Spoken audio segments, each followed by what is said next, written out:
Boise State, UNLV kickoff championship weekend. This Boise State team is legit. UNLV, for the first time ever, has won 10 games in back-to-back seasons.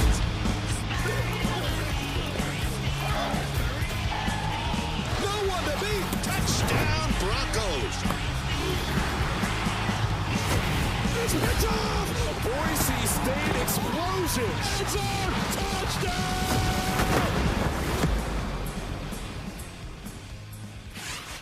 We're getting you ready for the Mountain West Championship game. This is the third straight matchup between these two schools, UNLV and Boise State, in this game. The Broncos have dominated the past 2 years, outscoring UNLV by a combined 38 points. As a matter of fact, Boise State has won the last 10 matchups, period, in this game, including some won by you as well. So give me the key factor and who wins and why. I'm going to go with the Broncos. It's on the blue. It helps having Maddox Madsen back. You know, I'm a little concerned that he hadn't played or practiced in a month. Will there be some rust? You know, it's cold and weathery, but I just have more faith in the Broncos. Dan Mullen's had a terrific season, but I can't pick against Boise State, not with him here. Wow. Very good answer. Oh, yeah. You know, I'm interested to see these run games. Calandria is a heck of a dual threat quarterback. He ran for 87 yards against them last time. He'll probably be the fastest guy on the field. Boise State has a heck of a run game. They're more traditional. They have a three-headed monster with Sire Games, Dylan Riley, and Malik Sherrod. Those guys are really good. But the wild card is Maddox Madsen. Yeah. He hasn't played in a month. And it is different game speed than practice speed. And he's practiced all this week, full speed, but how is he going to adjust? We saw John Mateer take some time to get up to speed. So I don't think it's going to pick up in just the old Maddox that we saw a month ago. So if you're Danielson, how do you adjust him? How do you get him back into the stream of things, getting involved in the I'm game? hoping there's probably some easy completions, should be some short, easy completions, get his confidence going, get him believing that he can do that, and spread it out a little bit from right there. Madsen's not a runner. He can move, but that's not his game. He is a thrower, and he threw 4 touchdowns the first time they played this year. That was how they really broke it open. So they're going to need his arm. Establish the run game, get him on their heels with that, and then let him throw the ball a little bit. Yeah, and I think unlike Mateer, I know that's it's a healthy comparison. They have more dynamic running backs. I think they can lean on, and I feel like right now they're not going to face the Texas defense here in UNLV first time out. Yeah, UNLV's struggled to stop the run, so that should be a favor. The weather might be interesting here, depending on how wet the ball is. Could hurt the pass game. May help UNLV in their run game. Let's say UNLV wins. They're 11 wins. Could they? Let me start. Don't start. Could they jump Jay? Who knows? We're getting close to kickoff. Let's send it out to Boise and the guys calling the game, Jason Benetti and RG3. We'll see you back here at the half. You know, beginning of the year, you might as well just book your flights to either Sin City or the Treasure Valley. UNLV and Boise State together again. As the guys mentioned, it is raw, it is cold, it is rainy, but it's Boise State and UNLV one more time for the Mountain West Championship game. The band is on the field. We are ready to go from Albertson Stadium. The last 2 years, though, all Boise State. 2 seasons ago, they had questions about their coaching situation. Spencer Danielson named the permanent head coach after the 44-20 win. Then Ashton Jeanty, a real coming out party for the nation last year. A win 21-7, 209 yards on the ground, and that breakaway touchdown that so many saw. Jason Benetti, Robert Griffin III, Alexa Landestoy downstairs. These teams are like Ross and Rachel. Like they always find each other somehow, some way. Yeah, they seem to always find themselves in this game. And although the year was a little weird for both of them, this is probably the most important game of all of college football right now. They got some big implications on the line in this one. Yeah, when you say weird, both teams lost back-to-back games in conference play. They're not supposed to end up in the title game when that happens, but they're here, and the implications you're talking about, James Madison and Troy happening right now, Duke in the ACC title game. You never know. A backdoor college football playoff game might be in store. Yeah, and that's what UNLV has on their plate. They're trying to focus on the right now because they have to take care of tonight and get a win against Boise State. But if they get a win and get to 11-2 as the Mountain West Conference champions, get some help tomorrow and maybe tonight, they have a legitimate shot at getting into the college football playoff. They certainly do. Let's start with UNLV and a quarterback who is an absolute joy to watch throw, but run as well, Anthony Colandrea. Yes, Anthony Colandrea is electrifying. I mean, this guy is the rebel lord. When you watch him play the game, you're not going to have much fun. Everybody says, hey, Johnny Manziel this. He's not. He's Baker Mayfield with a battery pack in his back. This young man has showed improved throwing of the football. He is the Mountain West Conference Offensive Player of the Year. He isn't a quarterback who just runs. He's a quarterback who can run, and he's shown that off all season long. He should get some help from Jaden Bradley specifically, who had just one catch in that first meeting. Yo, he's got some goons coming with him. Talking about Jaden Thomas, everyone knows him as Jet. He leads the FBS in yards per carry, and Jaden Bradley has all the fixings that you want from a wide receiver. Got to get him going early in this one. We'll talk about why that might happen from the Boise State side in a moment. But UNLV, 10 wins again this year. Let's meet the Rebels.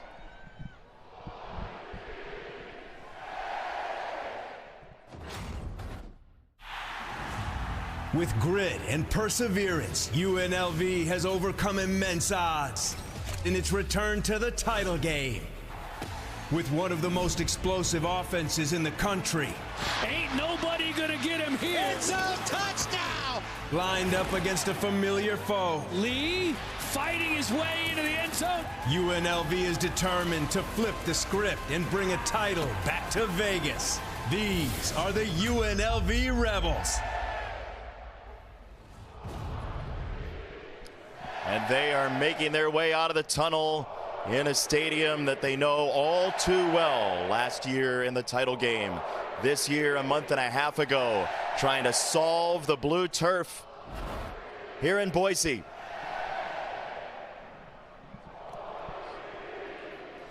So look, the Boise State Broncos, if you're watching this game and you watch it every year, you say, they're always here. Yeah. They're always here, they always make it here.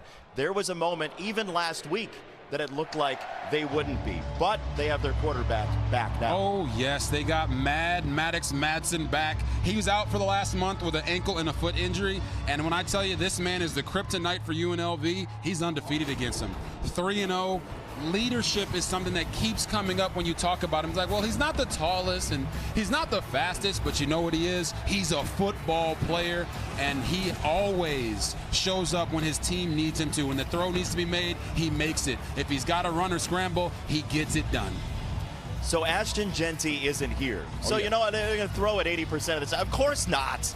That's not how they play. Dylan Riley, Sire Gaines have been phenomenal. They are. It's thunder and lightning, Sonic and Knuckles, whatever you want to call it. Dylan Riley has the ability to hit the home run, and these two teams certainly don't want to have to tackle these guys. Their own team doesn't, and UNLV doesn't either. Jahmyr Gibbs, David Montgomery, line one. Let's meet the Broncos on their way out.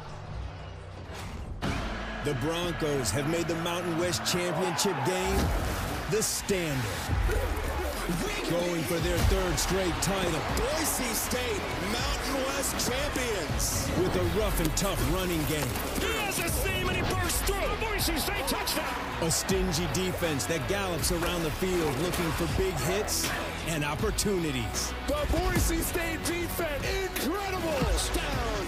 These are your Boise State Broncos.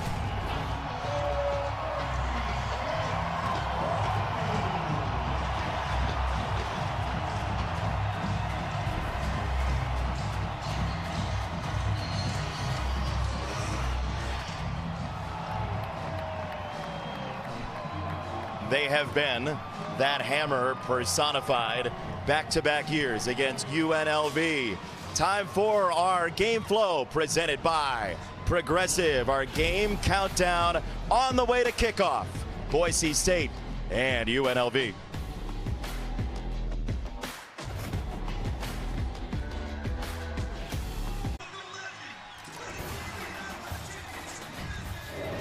It is raw. It is chilly. It has been raining all day here in Boise, Idaho, and braving those conditions for us downstairs is Alexa Landestoy. Hi, Alexa. Hey, JV. It's not raining anymore, but this is certainly not the dome at Allegiant Stadium. But UNLV is ready for the challenge. They practice with wet footballs all week, trying to simulate these conditions. Coaches and players reminding us that they played an even worse. At Wyoming, it was snowing so bad they couldn't even take the field for warm-ups. I watched these players out there on the field when it was raining. They were testing out their traction, making sure they had grip out here on the turf. But rain, sun, snow, it doesn't matter to fifth-year senior Marcel McDuffie, who came back to UNLV for this exact moment. He has never beaten Boise State throughout his collegiate career, and he wants to change that. And on day one, Dan Mullen put up a slide and said 319 days till the Mountain West Championship game.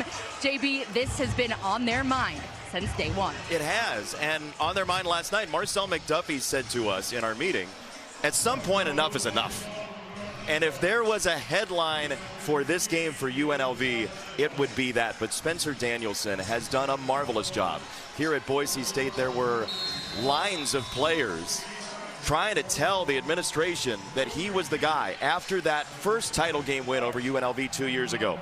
Here he is again in maybe his best coaching job. Boise State, UNLV, Mountain West Championship on the line. Here we go. Colton Boomer drives it through the end zone.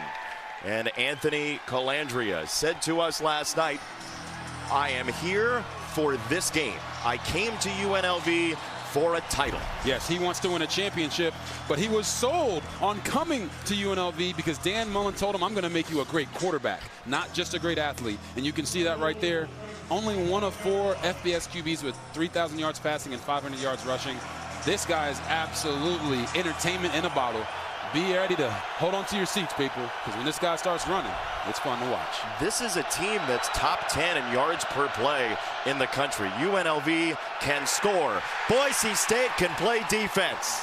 Max Stiege, the junior from Germany, with a big hit on first down against this offensive line that is makeshift of a bunch of transfers. Yes, bunch of transfers, but when you ask them who's the craziest guy up front, they say it's the left tackle, number 72, Will Thomas. Look for him to really establish himself on the edge in the running game. And then for the skill guys, you're talking about Jaden Thomas. That's the last time you're going to hear us say his name is Jaden because they call him the Jet. He can roll out in space.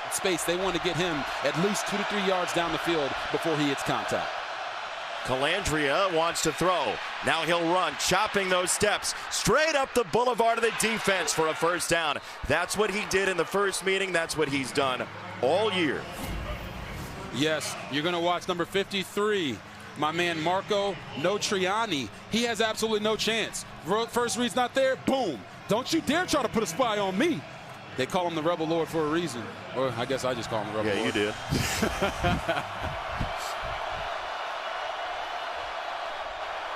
Thomas in the backfield. They'll give it to him. There is Jet Thomas, and he gets popped immediately by Notriani, the senior. And there are seniors everywhere on this Boise State defense. Yeah, it's a very good front. You're talking about Jaden Virgin Morgan on the edge. He talked to us about how they have to cage rush the quarterback, Anthony Colandrea. They didn't cage him on the last one, so I know they're going to get really torn a new one into them on that defensive line by their defensive coordinator. In the back end, Ty Benefield, they call him Buck. This guy is all over the field. Watch him. He's going to look like a missile coming out of a gun every single time he's on the defensive side of the ball. It's a throwing down, and we have a marker coming in. UNLV had a boatload of offside penalties last week. This looks like a false start. False start. Offense, number 3. 5-yard penalty. Second down. Our referee today, Patrick Foy. It goes against Day-Day Reynolds, a wide receiver, the top 5 penalized team in the country, UNLV. Yeah, you don't want to really shoot yourself in the foot and get behind the chains, especially out here in this cold weather. Come on, Day-Day. You got to watch the ball there. Don't jump off sides. You love when receivers false start. It's just it's the cardinal sin. You're never supposed to do it. It's another run, and the second door is not there for Jet Thomas. He's dumped by Mickey and Notriani once again. Look, We heard it last night from Calandria very early in our conversation. He said we got to get him to base defense on third down. It's got to be third and manageable, and we'll see how exotic Eric Shenander gets, the coordinator for Boise State here. Yeah, as they get exotic, they want to confuse the quarterback, make him pause and not know what the back end coverage is going to be. Right now they're showing 2 high safeties looking like they're going to roll down to 1, and they want to change that picture on the quarterback every single time. Calandria loads up. He fires far side. It's a first down to the 41 to Jaden Bradley. Lost the ball. It's on the ground. It's Benefield on top of it. The ruling on the field is a fumble recovered by the defense. So officially a fumble. Progress was not stopped. So that is not a piece of it. The question is he down? Benefield recovered it. This is a top 15 turnover defense. And it was forced by number 41, Bowen Phelps. Coming in right there. It's the hits that you don't see. Ball is clearly out. Knee isn't down. Elbow isn't down. And just like that, turnovers on the first drive for Boise State. He comes in, and it's just the contact. Wasn't even a punch that got the football out. And now Boise State's offense has a chance to go out and get some points. Yeah, they turned him around. He kind of lost his bearings. Bradley did. And now Boise State's running offense against a rush defense that has struggled this year. Dylan Riley on the carry for 4 yards, but Maddox Madsen told everybody in this program he's coming back this year after the injury on the 1st of November. A lot of people didn't think he would be able to, but look at these numbers from their first matchup in October. 14 completions, 4 touchdowns for 253 yards. That is the epitome of efficiency. This is an NFL-style offense that's going to use multiple tight ends and constantly move the pocket to keep you on your toes. There's motion. They motion about 2/3 of the snaps, and that's incomplete for Chase Penry. It'll be 3rd down and 6. The left side of this offensive line has been awesome and together quite a while. Yeah, they have. You're talking about 2 all-conference offensive linemen in Cage Casey and Mason Randolph. You're going to see them try to run that football to the left side because they know that that is the strength. And then at the running back position, Dylan Riley, he can hit the home run. We know that none of these guys are Ashton Genty, but they are great running backs in their own right. The motion, Cameron Bates.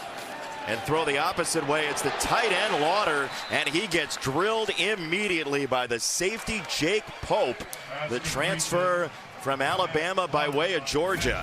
Woo! Beautiful. They're going to run a nice branch route. He's going to outside release on that defensive end, push vertical, run the out, and watch this catch. One hand with the contact. I mean, you want to talk about physical? Boom! Hey, my look, one hand. I don't even need to. You got to love Matt Lauder right there. He has been Mr. Reliable for them a lot, but great tackle there by Jake Pope, and now Boise State has to punt. Boise State did fake a punt in the first meeting here. This is territory where you might think about it, but Oscar Doyle will kick it away. It looked like he was gonna. He shimmied for a while, though, I'll tell you that much. Do I, don't I, do I, don't I? Shimmy might be the greatest description of what we just saw right there. You don't want to be driving behind somebody. You got their blinker on for, I don't know, like a mile and a half. 42-yard punt eventually. Calandria and UNLV back next. Oh, no, it's our final edition of Three's Keys this year. What do you got? All right, first and foremost, Nuck If You Buck. Talking about UNLV, they can't be out physical by Boise State today. They have to show up and fight back and get their bike back. For Boise State, hey, there's a wanted rebel on the loose. His name is Anthony Calandria. They got to make sure they keep him caged in and don't allow him to get freaky with his legs. He's going to load up a deep ball. They like to take shots, and that is incomplete. More than 1/5 of their passes go at least 20 yards in the air. Yes, they are a vertical passing game. And for that vertical passing game to work, it's that last key for both teams. It's Jet 2 holiday, guys. Nothing beats a Jet 2 holiday. And we got 2 Jets on the field.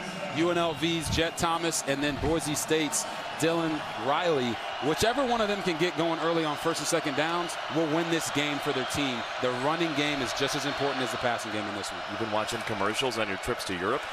Here's a handoff, and that's not going to go anywhere for Kevon Lee. It's 3rd down and long. No Triani again in on the stop. The senior who's seen 5 years now at Boise State. And that's kind of the contrast here, right? You have UNLV, which is like a pop-up shop in some ways, but a really, really, really good one. And you have Boise State with all this roster continuity. Yeah, Dan Mullen told us, hey, Boise State has more guys coming back as starters than we had guys on the roster when I got here. He had to completely put this team back together. And they've got some dynamic players, but can they be the togetherness that they need to knock off Boise State? There's a penalty. And if not for the penalty, there might have been a big hit on Calandria. False start. Offense, number 2. 5-yard penalty. 3rd down. That will get very tiresome for Dan Mullen tonight. Now we've got the receiver jumps off sides. We got the running back, Kevon Lee, false starting. Like, what? These guys are supposed to be keying into the football in the quarterback's voice. There's no reason for them to be getting these penalties and putting themselves even further behind the 8 ball. Now it's 3rd and 14. You got to be safe here. Boise drops the linebackers back. It's a deep ball on 3rd and 14 and incomplete. Bradley, the intended target. It is 4th down for UNLV. They go fumble and then 3 and out on their first 2 possessions. And if you're Anthony Calandria right there, just keep that ball in bounds. Your star receiver, Jaden Bradley, wins that matchup very clearly. If you just give him a shot in bounds, he's still running for a touchdown. There's no need to be safe. If you're going to take the shot and throw a bullseye. Oh, they're going to take their shots. They have a Will Rogers offense. There's no shot they don't like. As Sherrod waves fair catch, bobbles it, and then reels it in. You know, Vegas has the magic axe, not Boise. Timeout on the field. The Broncos will have it when we come back to Idaho.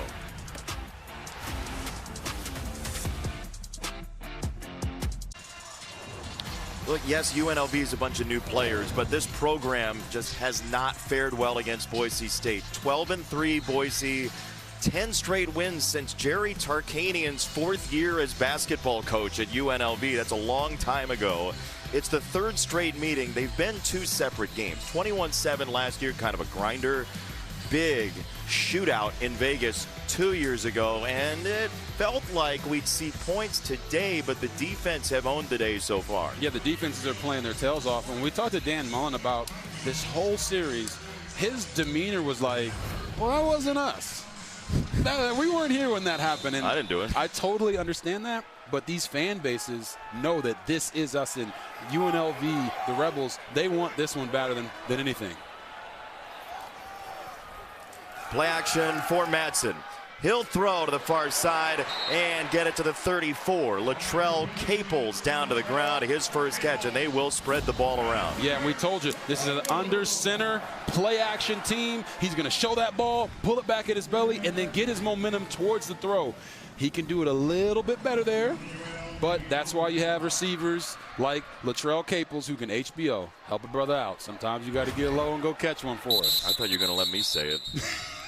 We have a whistle before the snap. The ruling on the They're going to field was see if that's an actual first down. completion here. That play is under review. Yeah, replay has stepped in.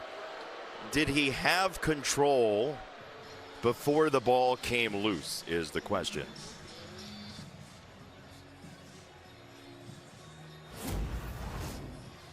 Let's see. Ball catches right there. It's on the hip. Now let's see if it hits the ground. Yeah, that's an incompletion. But did he have control is the question. Mike Pereira has the answer for us. Mikey P, how you doing? Well, I think I have the answer, and I'm going with Robert on this one too, by the way, that, you know, he's losing the ball as he's going to the ground. Doesn't really have complete control. Ball bounces out and then it hits the ground. Certainly looks to us like it is incomplete. Replay did a good job, by the way, of catching this. To be clear, I didn't say it was a catch. You're going with Robert. I was just wondering if it was. We're just making sure. Mike, thank you. Thank you as always. You have been phenomenal with us this year. We are so glad to have you. You're the best. Well, if it's not a catch, then he didn't HBO. I don't even know what subscription service would that be, Jason. You know what? With all the mergers, I don't know. It's tough to know. It's taken a little bit of time here, so we'll see whether or not they change the call. The question is, do you have enough to overturn? Mike says so, you say so. I agree with y'all. It looks like that's an incomplete pass.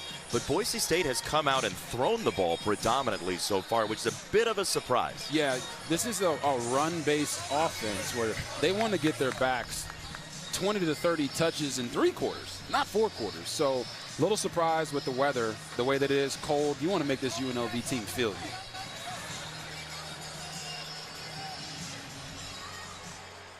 After review, the receiver did not have possession of the ball when it hit the ground. It's an incomplete pass. It'll be second down at the 49-yard line. Clock will start on the snap. We're talking about the pass play decisions, and Spencer Danielson, who you saw a moment ago, said to us, like, running is our DNA. That's what we're built on.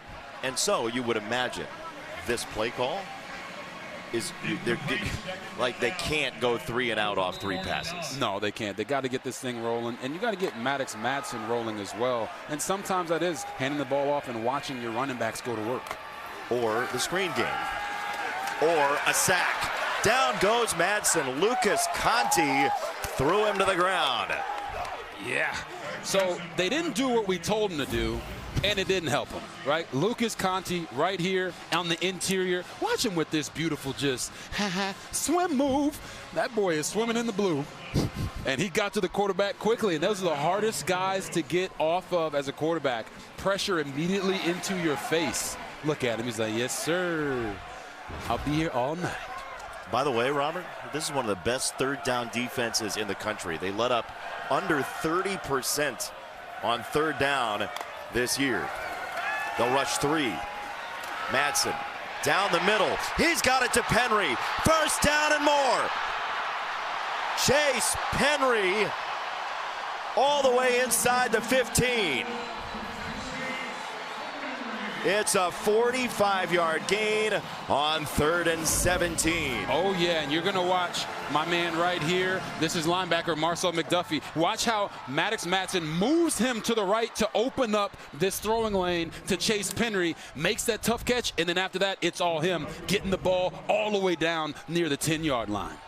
Chase Penry's high school playing for his state title this weekend. Cherry Creek, the powerhouse in Colorado. It's a handoff. It is Gaines. And he is chucked down at the 10 by Jalen Lee. 2nd down and 8 coming up. This UNLV defense allows the 2nd most yards per carry in the country. Over 6 yards per carry. Only Rutgers is worse. Yeah, it's been a area of focus for them, certainly over the entirety of the season, but really the last couple weeks to say we just have to want to stop the run. Guys can't be trying to do other guys' job and jumping out of gaps. Do your job. And right now they're a little confused on the defense side of the ball. Let's see if Boise State can take advantage. Yeah, Patterson was chasing around Gaines, the tailback who was split out. Now they'll motion Caples as well. Madsen scanning. He's going to run, put it in his right hand. On the move, Madsen to the end zone. Touchdown.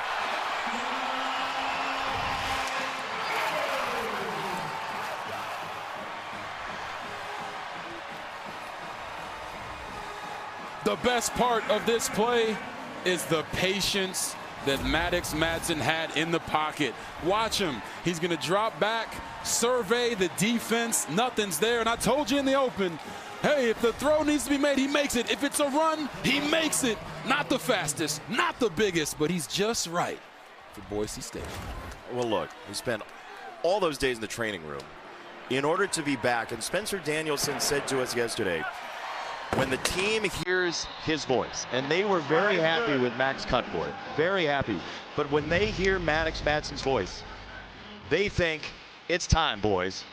And it was his time to get to the end zone for the opening score for the Broncos.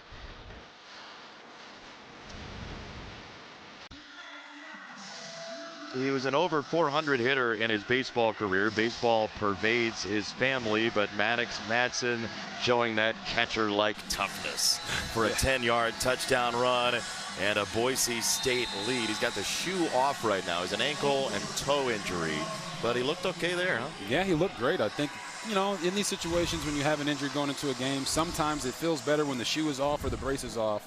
So probably just giving them little critters a chance to breathe. Good use of critters. And the kickoff will Sail to Bradley. He will return it across the 20, and for more on that shoe of Maddox Madsen, here's reporter/podiatrist Alexa Landestoy. That's me. Hey, JV, you touched on it. Maddox has been living in the training room since returning to practice. He tried out 4 different insoles, multiple variations for comfort and flexibility. You're seeing all 4 here pictured. On the far left was the first one he started out with, a carbon fiber plate that he said was brutal to wear. It wasn't comfortable. He wanted something a little less bulky, a little more natural. They scanned his foot, made him a custom sole. That's what he's wearing here today. JB, the cleats are the same. The insoles are different, but clearly on that touchdown run, he's not showing any discomfort. That was phenomenal medical work. Alexa, incomplete. There was a free runner coming. Lions, the intended target. Mickey on the coverage. Calandria had to get that away rapid fire. Yeah, Zion Washington came off the edge, and you're going to see a lot of edge blitzes from this Boise State team. Lions is coming from depth. Right there, going to come right off the edge, unblocked, get to the quarterback, making him have to throw the football sooner than he wanted to. But I want to see this UNLV offense get the running game rolling. They've got 0 rushing yards from their running backs right now, and it's putting a ton of pressure on the QB. What else is putting pressure on is penalty markers. They've already had 2 false starts. Here's 3. Offense number 8, 5-yard penalty, 2nd down. And it's another on a receiver. It's on Lions this time. Tayshawn Lyons, I mean, guys, what are we doing? This is probably why they can't get the running game rolling. It's because they find themselves in second. This guy right here, Tayshawn Lyons, they keep finding themselves in these bad situations. Watch the ball. It's attention to detail. If there's ever a time to lock in, it would be in this game. This is the Mountain West Championship game. They will roll Calandria for the throwback they love. Back to the other side, and it's a first down for UNLV to Reynolds. Man, you said it early in the week. This play is rare, but it works for them. It works for them. It's weird. It's a dash away concept where they're going to run the quarterback. They're going to run him back over this way and then throw the football on a dagger concept back to the field. You got to be athletic, have great arm talent, and good vision. And the reason they do it is because Calandria is short. And now they're in the Wildcat with JoJo Earle. Here is JoJo Earle ducking through. He spins and gets popped by Kaywood after his short gain. JoJo Earle is a guy they will use in this type of situation. He's got 9 carries now to transfer from TCU. And Jason, you're going to see a lot of unique formations, unique play calls. We just showed you that dash concept. Be ready for them to do that same dash concept with a sail route. Post over the top, corner by the slot receiver. You're going to see Wildcat. Hey, this could be the last regular season game of either. This is the last regular season for either of these teams. They're not going to hold anything back. Oh, no reason to. Calandria on the move across the 45 to the 49. And Ty Benefield strikes him there. It's very close to the line to gain. You're going to see he's reading Max Stige right off the edge, and he said, you know what, he goes down, didn't go down too far, but I'm just a better athlete than this guy. Using the football to tell his guys where to go block, and then trying to go run over the safety, Ty Benefield, at the end. Calandria said he's always juiced up. He looked juiced up right there. We asked his offensive coordinator, Corey Dennis, who he runs like. The answer was Captain Jack Sparrow on the sand in the Pirates of the Caribbean movies. Lee on the Wildcat is pushing forward for the first down. He had Matt Burns as the engine. I got to tell you, you turn on the tape of Calandria, the way he chops those steps, it's something. And the fact that his offensive coordinator said that, Jack Sparrow, and Calandria loves it, by the way, is magnificent. He almost takes it as a compliment because it is. When you watch Captain Jack Sparrow run, it's chaotic, but it's under control. He knows where he's going, and those choppy steps are to get him rolling faster. Yeah, it's a fluid emergency. And here it goes again. Calandria with his eyes up, throwing downfield. He is so good at that. It's a first down to Tayshawn Lyons. He's running to throw, Robert. Yes, I told you guys this earlier. He is not a running quarterback. He is a quarterback who can run. Look, eyes are up, tells this guy where to go. Tayshawn Lyons, come on, man, come with me. Go get the football. Let's make plays. It is constantly like watching backyard football when you watch Anthony Calandria play, but it is controlled in a way that makes you think he's got a sixth sense or something. It's unpredictable, but it feels right, and they've had great success doing it. Calandria tried to drop it off, and that was a buzzsaw of a pass to Lee with Notriani on the coverage. This offense has been cooking. If you haven't seen them, 37 points a game, best in the Mountain West, 11 games, 30 plus. This is why we felt like this would be a high-scoring game, though they were bottled up early. I mean, they're getting first downs in a play and a half. They have the ability to score points in bunches. I mean, they can put 50 on you, and now it seems like they've worked out some of the kinks, cut back on the penalties, and now their quarterback feels like he's in flow state. It's Lee on the handoff. It's almost a jarring handoff, too, the way he gives on the delay. Yeah. We talked to their offensive coordinator, Corey Dennis, and he reminded me of how important it is for the quarterback off of these zone read actions to continue on their motion, on the fake, so they can pull defenders out of the way for the running backs to have cleaner running lanes. That's why you're going to see Anthony Calandria constantly today working off of those fakes to do everything he can to open up holes for his guys. Middle of the field is wide open here on 3rd down and 10. Calandria, far sideline, tough play, incomplete. Jeremiah Irby on the coverage of Bradley, and Irby has gotten better and better after the injury to Amarion McCoy. Irby played this well. You're going to watch him. Irby, he's going to keep smart feet, slow feet, gets his eyes back, and then gets his hands up when the receiver starts to reach for the football. There's no pass interference there. There's no way for the ref to throw a flag. And Irby's got 4 interceptions and is playing at an extremely high level. Viella on to tie his long for the year from 50, and it's leaking, and it's no good. Well short. Kick is no good. Spencer Danielson has been the conductor of the crowd orchestra so far tonight. Coach, your thoughts? He said short. He was right.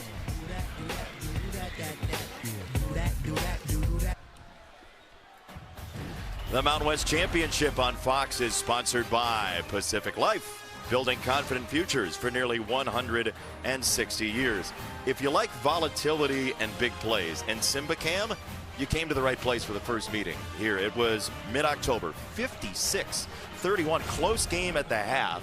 A pick 6 for Boise State certainly helped, but it's rolling around in both of these coaches' heads. Yeah, it is. Those second half adjustments, I got air quotes up here, helped Boise State go out there and really put a hurting on UNLV. This is the 6th passing play for Boise State, and it's on the money to Bates. Cameron Bates all the way inside the 25. Ooh-wee. Cameron Bates, you're going to watch. Maddox Madsen's going to roll. He's going to pull the coverage. Watch the safety go with him and open up this big gap. They said, hey, UNLV, you want to run some dash concepts? Guess what? We can sprint opposite and throw it opposite side of the field, too. There is the screen game. It's Caples rummaging his way for another first down. Down to the 11. Boise State clearly feels like early passes to set up maybe later runs. Early lead, very important, it feels like. Well, they knew coming into this game that UNLV was going to be extremely focused on stopping the running game. So they went the counterintuitive way to say, well, let's just throw it early and see if they can handle that. And right now, it looks like this UNLV defense is being caught off guard early in this game. Here's a run. Boise State sees the 7th most 8 men in the box defenses, 8+ in all of college football. That's part of the reason here. Yeah, and it's because Dylan Riley and Sire Gaines are really good players, and this offensive line is known to be a rugged group that can move people up front. So it works to their advantage that in championship-style games, maybe they can break some of those tendencies with the passing game. Multi-tight end motion. You see what Boise has done in this series the last couple of years in the red zone. They've been awesome. Here's another run, and it's Riley stacked up. 3rd down coming up. There's a big let's go from Alualu Tuiole Motu. 95 plays last week. Utah State, watching the tape, it felt like Utah State never had the ball.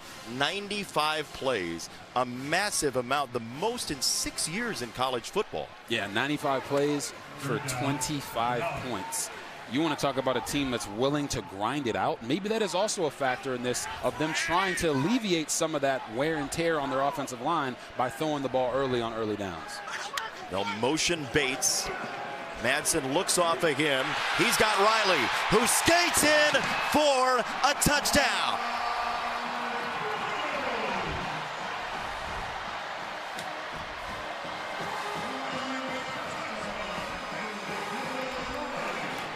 Early on, it's a blue Christmas.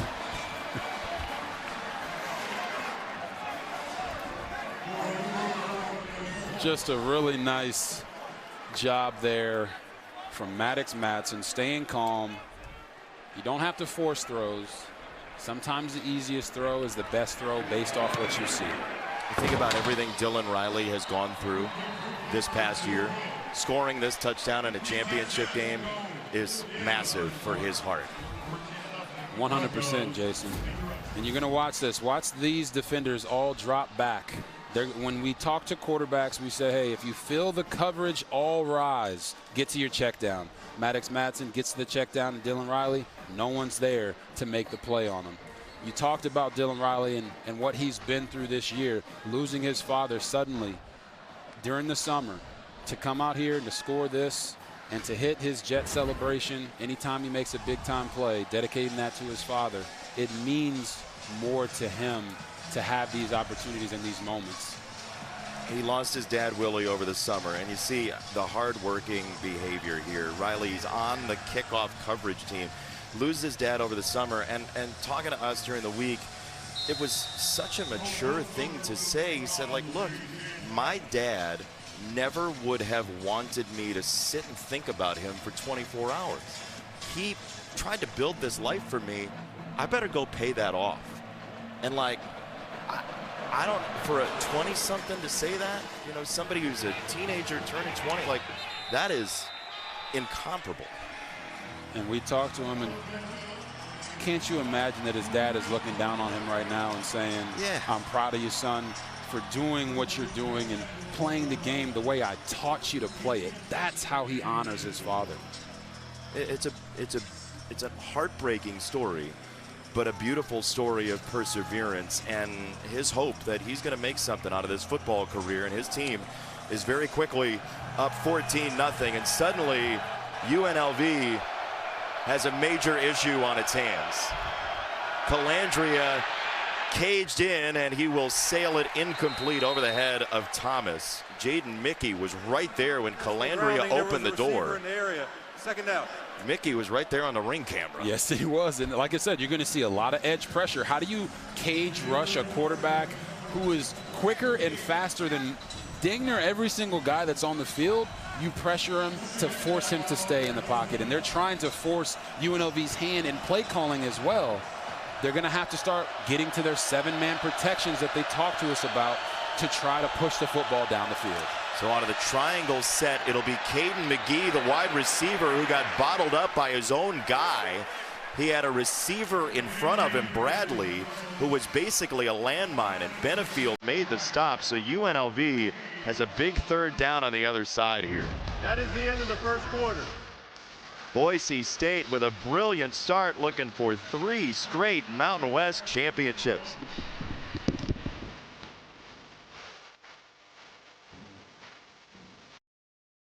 Well, Coach, not as many rushing attempts as we're used to seeing from you offensively. Was that a part of the game plan, or just what the game dictated from you to start? Yeah, first off, thank you, Jesus, for an opportunity to be here and coach this game, man. So blessed and love our team, and we're battling. We're battling. I mean, we want to be on the attack in all 3 phases. That's the mentality of our team, and sometimes that's run the ball, sometimes it's throwing it. Proud of Maddox and our O-line, receivers making plays, running backs making plays. We just got to stay on. It's a really good football team we're playing. Thanks, Coach. Thanks, guys.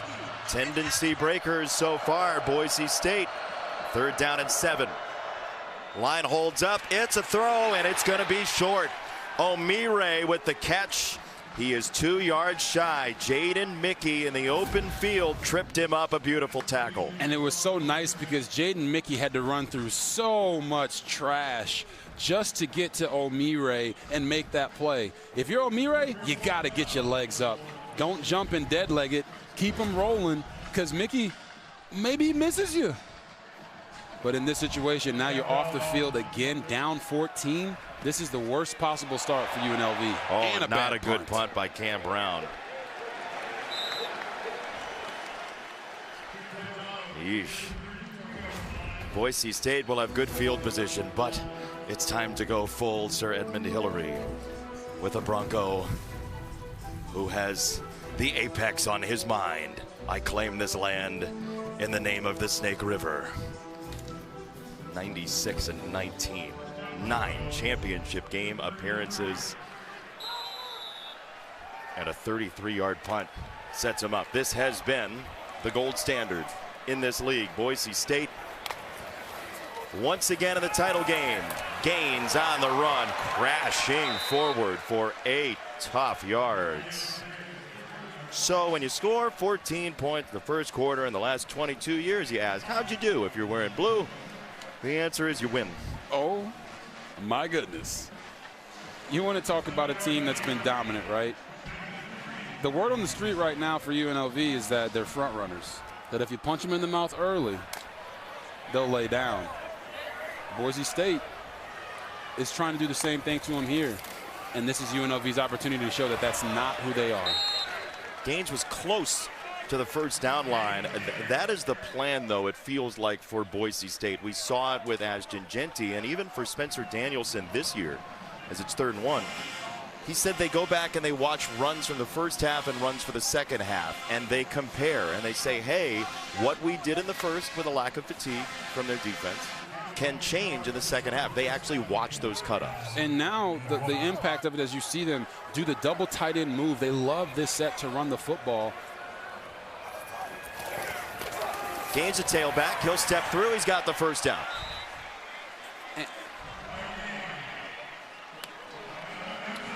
You know, and for Paul Gunther, you're talking about this Boise State offense. He's an NFL guy.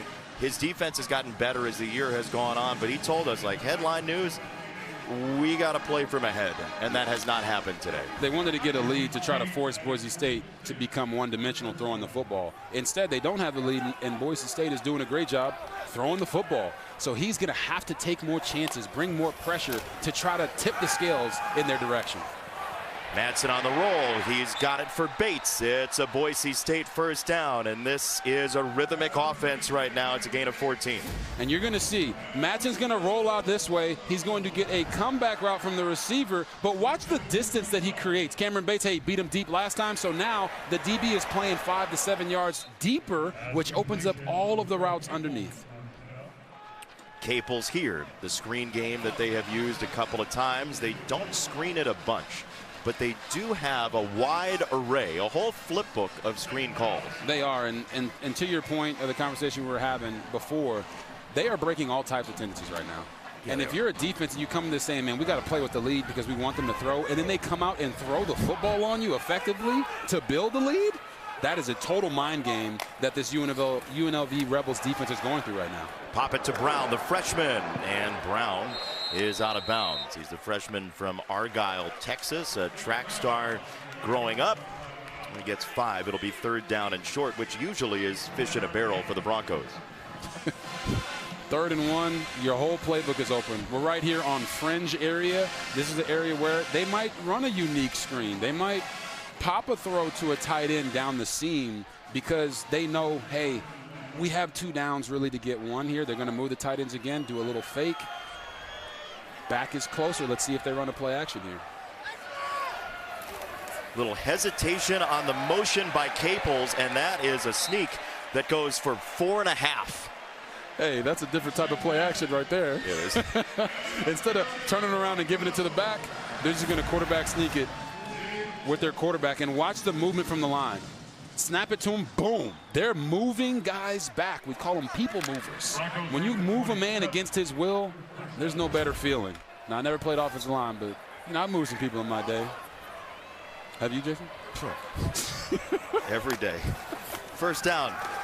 Madsen steps up and throws it into the ground. He had the tight end Wagner close enough. Conti was in there providing the pressure. 2nd and 10.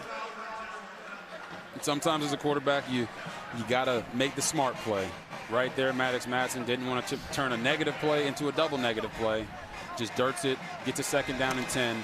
Now, if you're the offense, you got to get at least half of this back so you can be in a manageable 3rd down. You're saying he did not want to turn it into a negative play. Correct. Double negative. Double negative. 2nd down. Sherrod, the tailback. Little hot, little patience, and he got drilled by Pope. Oh, my goodness. Holy smokes. Watch this and listen to it. Jake Pope is going to baptize this man. Oh. Powdrell was first, but Pope cleaned him up later. Cleaned him up. Sometimes it happens like that. Now here, they're in another 3rd and 1. Let's see what they do here. They've gone sneak. They've gone handoff to the back. They're 4 for 5 on 3rd down, make it 5 for 6. It's another sneak that suggests the middle of the field is playable right now for Boise State's offense. And this is a team that didn't see the ball a whole lot in the 1st quarter, but now they're starting to memorialize last week again. I mean, they just turned big number 92, Jalen Lee, all 6'3", 300 pounds of him, and had him facing the opposite direction off the double team. When you say the middle of the field is open, like, they're just saying, we don't think that you guys can hold the line of scrimmage against us. Gaines down the sideline. Finally flattened by Powdrell, but Boise State is in the red zone again. And right there, they made the run spill to the outside to the corner, Andrew Powdrell, because most corners don't love to tackle. And right there, he hesitated. And Gaines hit him with a stiff arm, was able to get around the edge. Man, I know UNLV's offense is saying, you know, we just let them score, let us get the football back. But at some point, this defense has to say enough is enough. And they have not yet so far today. Caples at delayed motion again. Madsen wanted to throw it that way. Now he'll scan and whistle an end zone. Touchdown, Bates.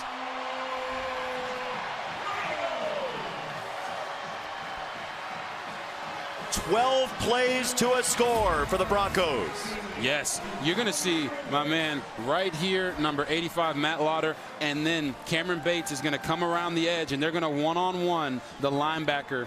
And if he chooses the underneath shallow, the deep shallow is open. That's what happened. They get a nice, easy touchdown there.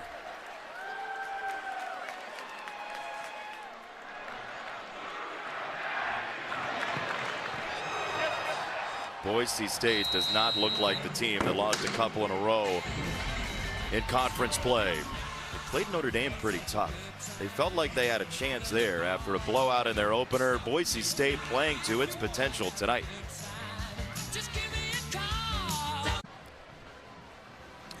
Well, that punt wasn't exactly a harbinger of things to come. Boise State's next 3 possessions went for touchdowns, and suddenly the dance party is on over on the sideline here on the blue. They're feeling good, and they should. They've come out here. They got their quarterback back. Everyone's playing more upbeat. Their defense is playing well. Offense is clicking on all cylinders. Is there a better name for a tight end H-back than Troy Grizzle, by the way, who's in there in the celebration? I don't know if there is. He's getting grizzly with it. Way to take the opportunity. Tomorrow, first time in conference history, number 1, number 2 in the Big Ten title game. Julian Sayin, Fernando Mendoza, a cast of thousands, 2 really good defenses while we're at it. 6:30 Eastern on Fox. One sneaky piece of that game that is interesting to you that could help decide it. Ooh, that's a great question, because I think Julian Sayin is going to have to come out of his box a little bit more. They're not going to be able to protect him with the play calls. He's going to have to show people what I believe. He is one of the best quarterbacks in the country. He's going to have to go win the game with his arm. Calandria might have to do that here. Jet Thomas trying to get to the outside. A stiff arm didn't do anything to Benefield. There is a marker coming in right at the end of that tackle.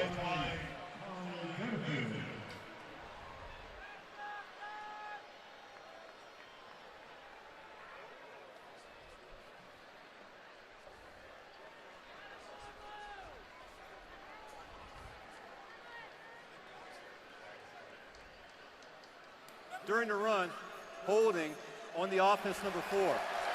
10-yard penalty from the end of the run. First down. That is the 4th offensive penalty against UNLV and most against the wide receivers. Yeah, D'Angelo Irvin, you're going to see him right here, right there, holding on, got a hand on the outside, inside. When they try to disengage, he continues to hold on to him. Ref sees and turns him all the way around. Yeah, I mean, that's holding in every single sport.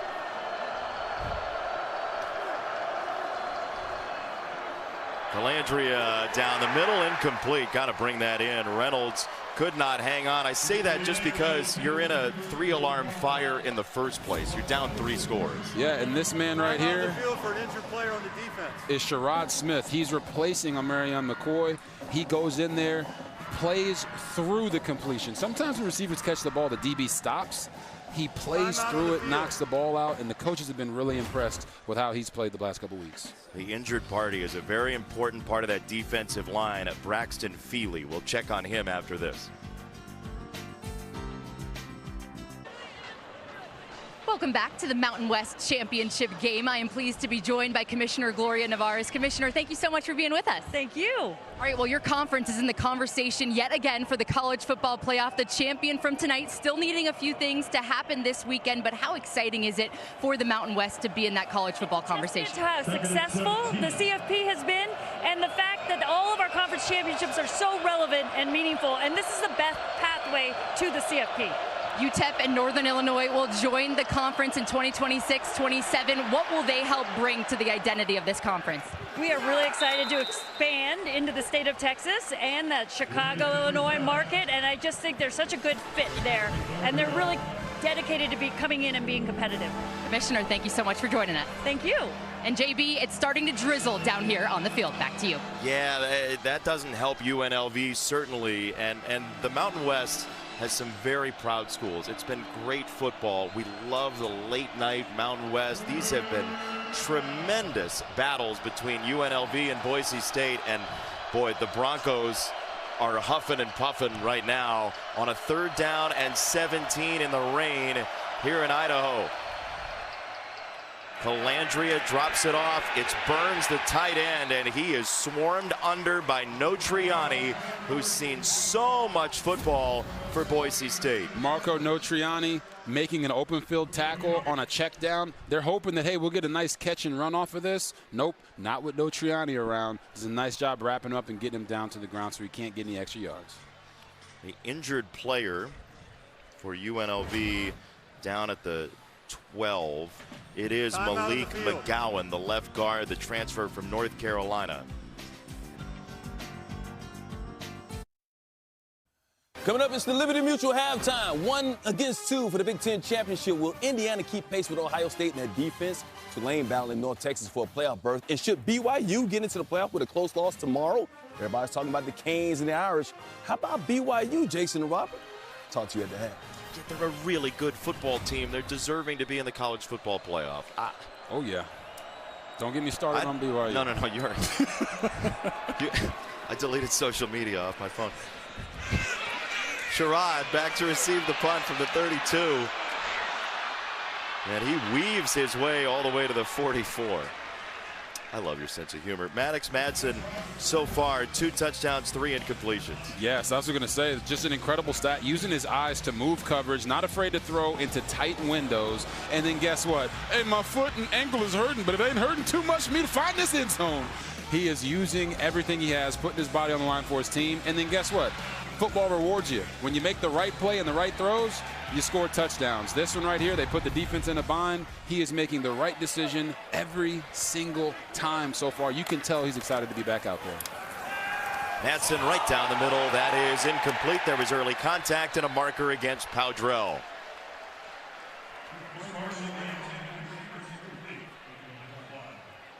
Quick conversation between Madsen and our referee Foy leads to this decision. The drama. Pass interference on the defense number 4. The ball will be placed despite the foul. It's an automatic first down. That is the 16th defensive holding or DPI called against UNLV. That's about 100th in the country, and more penalties than first downs is not the way to come back in this game. No. The one where you talk about, more touchdowns and incompletions or close to it, that's a great one. But that one right there just shows you that they're constantly hurting themselves. Madsen chucks it deep, down the middle, and incomplete. He wanted Bates. Welch had other ideas. Welch would have had his 5th pick if he could reel that in. Oh my goodness. LaTerrence Welch just showed us all why DBs play DB and receivers play receiver. It went straight through his hands, and Cameron Bates almost caught this on the way down. He got hit in the head with it. He got hit in the head. I mean, talk about the ball not bouncing your way. It hasn't bounced UNLV's way the entire night. There's a run on 2nd and 10 for Riley for 2. I mean, you hear the energy still from the UNLV defense, which they have to have right now. It's what I said earlier, Jason. There's a belief from Boise State that UNLV, when they get down, they'll just give it up. Well, right now, they're still fighting. And if this defense can find a way to get a stop and allow UNLV's offense to just simply stay on the field for more than 3 to 4 plays, they can claw their way back into this. Boise State has been surgical on 3rd down so far tonight. Penry in motion, part of the trips up top. It's a quick throw, and it is incomplete. Caples and Joseph, the matchup, and it's 4th down and 8, and you figure they'll try and pin him back. Yeah, look, Latrell Caples loves this inside slant route. He's going to get there, but it's the ball goes through his hands, and I don't know if he was looking around, which is very uncharacteristic for him. He's a guy that plays really fearless across the middle of the field.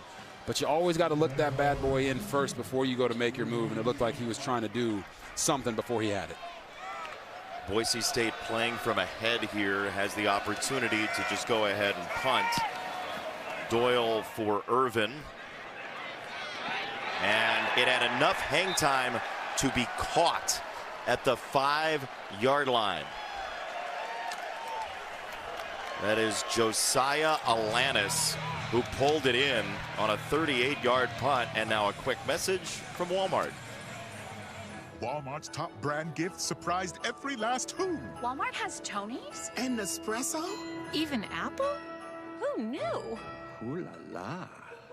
Okay, Blazer. All right, Robert. Anthony Colandrea and UNLV here offensively. What do you want to see? They just got to decide to put this game in Colandrea's hands. They're backed up right now, so I wouldn't be surprised if they tried to run one just to get a little bit of space. But now they're going into the Wildcat, motioning them out. Earl on the run. And he is hugged down after a solid gain on 1st down by Sterling Lane II, the transfer from Arizona. And just like that, they've got a little bit more breathing room.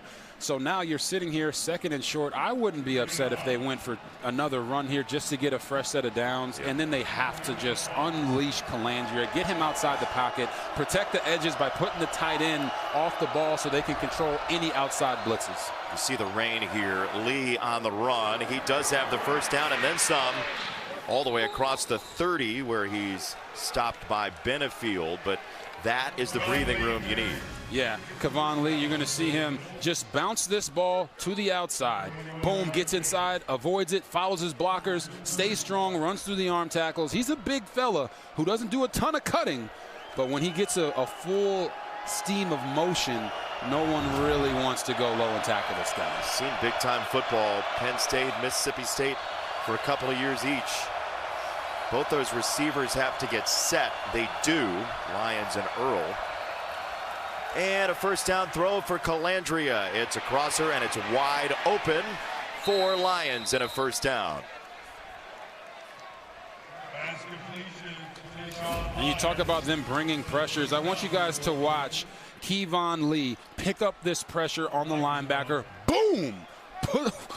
That's exciting now for a quarterback. I know Lyons with a nice catch and run, but for a quarterback, when you see your running back has got your back, it lets you have a lot more confidence of staying in the pocket despite everything that's happening around you. That was Bowen Phelps, the linebacker, who he stopped in his tracks. Colandrea deep ball. It is Earl, and there's a marker in. It is a catch. It's a first down if it stands. Yeah, it's going to be pass interference on Ty Benefield. Buck, holding, should I say defensive holding him on that route. That's where all the flags came from.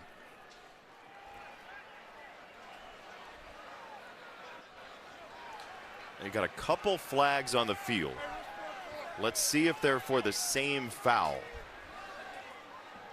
It looks like they are. On the defense number 0.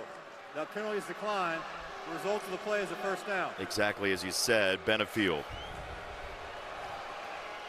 And this is holding on Benefield. There's a corner route. So Benefield's right here. There's a corner route by JoJo Earl. Guy that everyone in the country wanted a few years ago, and you see the elusiveness and the route running ability there going up against, honestly, Boise State's best defender in Ty Benefield. Sometimes you can't get so grabby. You got to let him go. Calandria held onto it for a while, and he will sail it out of bounds. Max Steege, the junior defensive lineman, was there to speed him up. Oh, I want you guys to watch the tight end here. Matt Barnes, he's going to fake block and release down the seam. He's wide open for a touchdown. If Calandria was just a little bit more calm in the pocket. This is why quarterbacks have to play each play as their own play. Do not assume that nothing is there or that you have to move prematurely. They've worked so hard on his feet this year. He will give it this time. A bounce outside for Lee. It's a strong gain for Lee, who pulls his way down to the 10. Ooh. Kevon Lee, he loves this play. They're pulling the guys out in front of him. He's gonna counter, get there, stay inside, and then bounce as soon as the hole presents itself outside to the D gap. And then here he is just running away from the corner with the stiff arm. Like I said, once he gets moving, not a lot of people want to tackle him. He's a big, heavy-set son of a gun. And he is running the football effectively right now, actually giving Calandria some more breathing room as a quarterback, not to feel like it's all on his shoulders.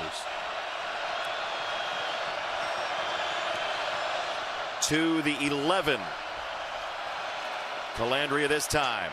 Virgin Morgan after him. Calandria nearly stepped out of bounds, and he threw it beyond the end zone. He almost had one more footfall to sack himself. Whew. Yeah, he talked about being juiced up and running like Captain Jack Sparrow. Right here, he's just, hey, man, don't you dare step. Oh, the offensive line coach and the old lineman would have been so mad at him if he stepped out of bounds there, especially from a play caller's perspective. Hey, if it's not there, don't put me 10 yards back now. Just get the ball out of your hands. We'll go back to 2nd and 10. Yeah, you're at the 11. It's your best drive of the game. Lee on the power run in a big way, literally into Irby, among others. It is 3rd down.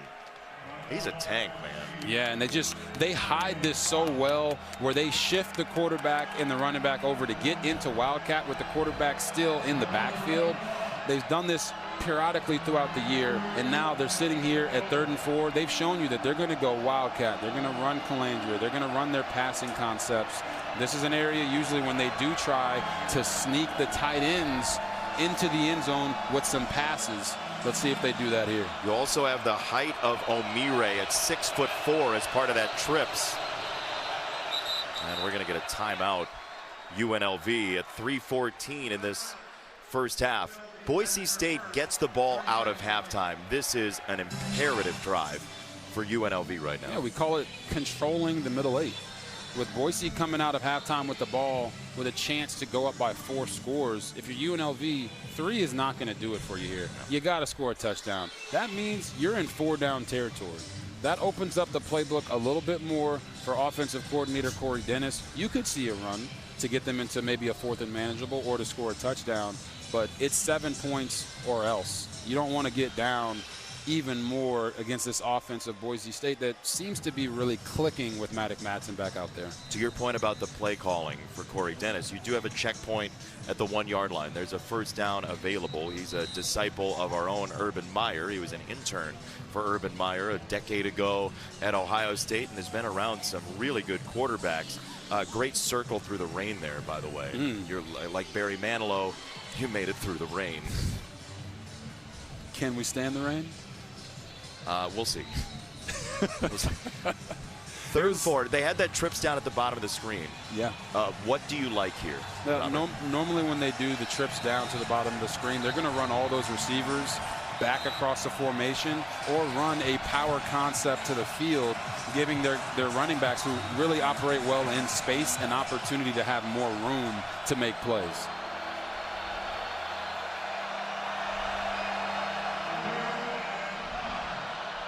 Now they've set it up to where they have a one-on-one on the outside to the bottom of your screen right here. Calandria looks off of that. He'll scramble. Calandria, end zone, touchdown.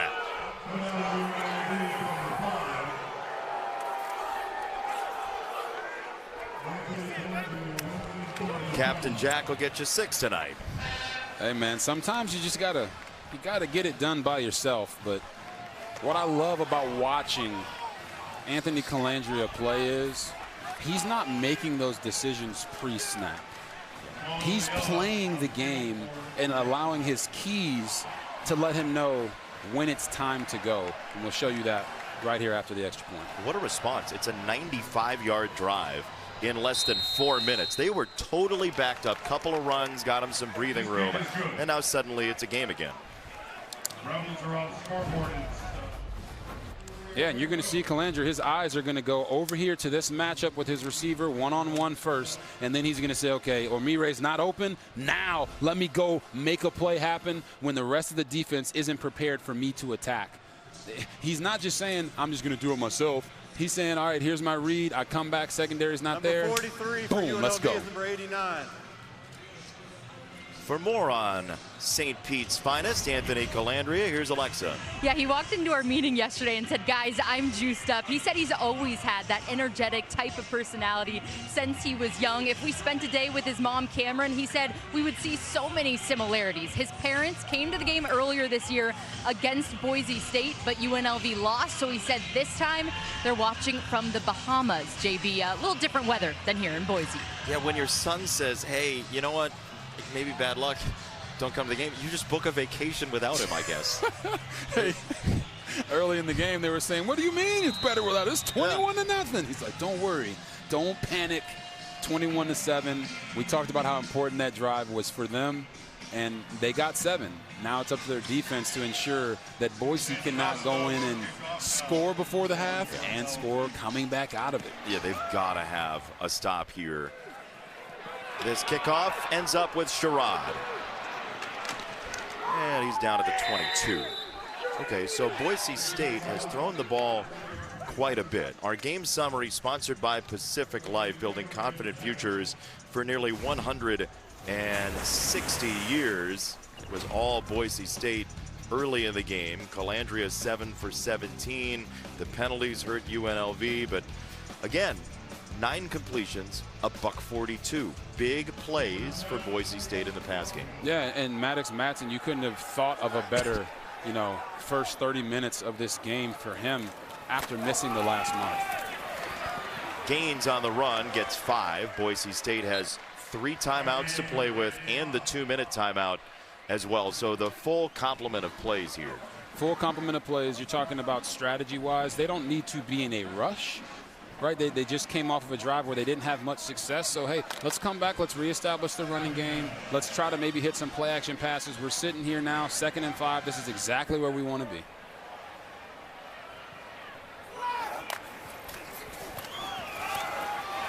Straight up the middle, Gaines.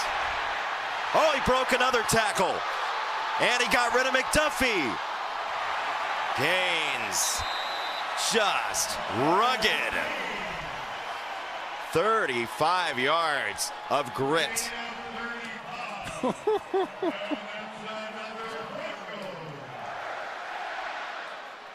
Sire Gaines, man. The thunder of the lightning and thunder combo just rumbling. You can feel those hits in your fillings. Yes, you can. He's got his man Jason Still pulling for him, 67. Boom. 2 guys can't tackle him. 4 guys can't tackle him. Sire Gaines saying, you're going to need more Rebels if you want to tackle me. The Mountain West Championship on Fox is sponsored by Pacific Life, building confident futures for nearly 160 years. Boise State gets a long run from Sire Gaines and now is set up inside the UNLV 40 with 3 timeouts, 2 minutes to go first half, and the ball back after halftime. Double play action into a screen and a broken tackle for Sherrod. Off he goes. Sherrod, 6. There is a marker down at the 33. We'll see if it stands. Oh.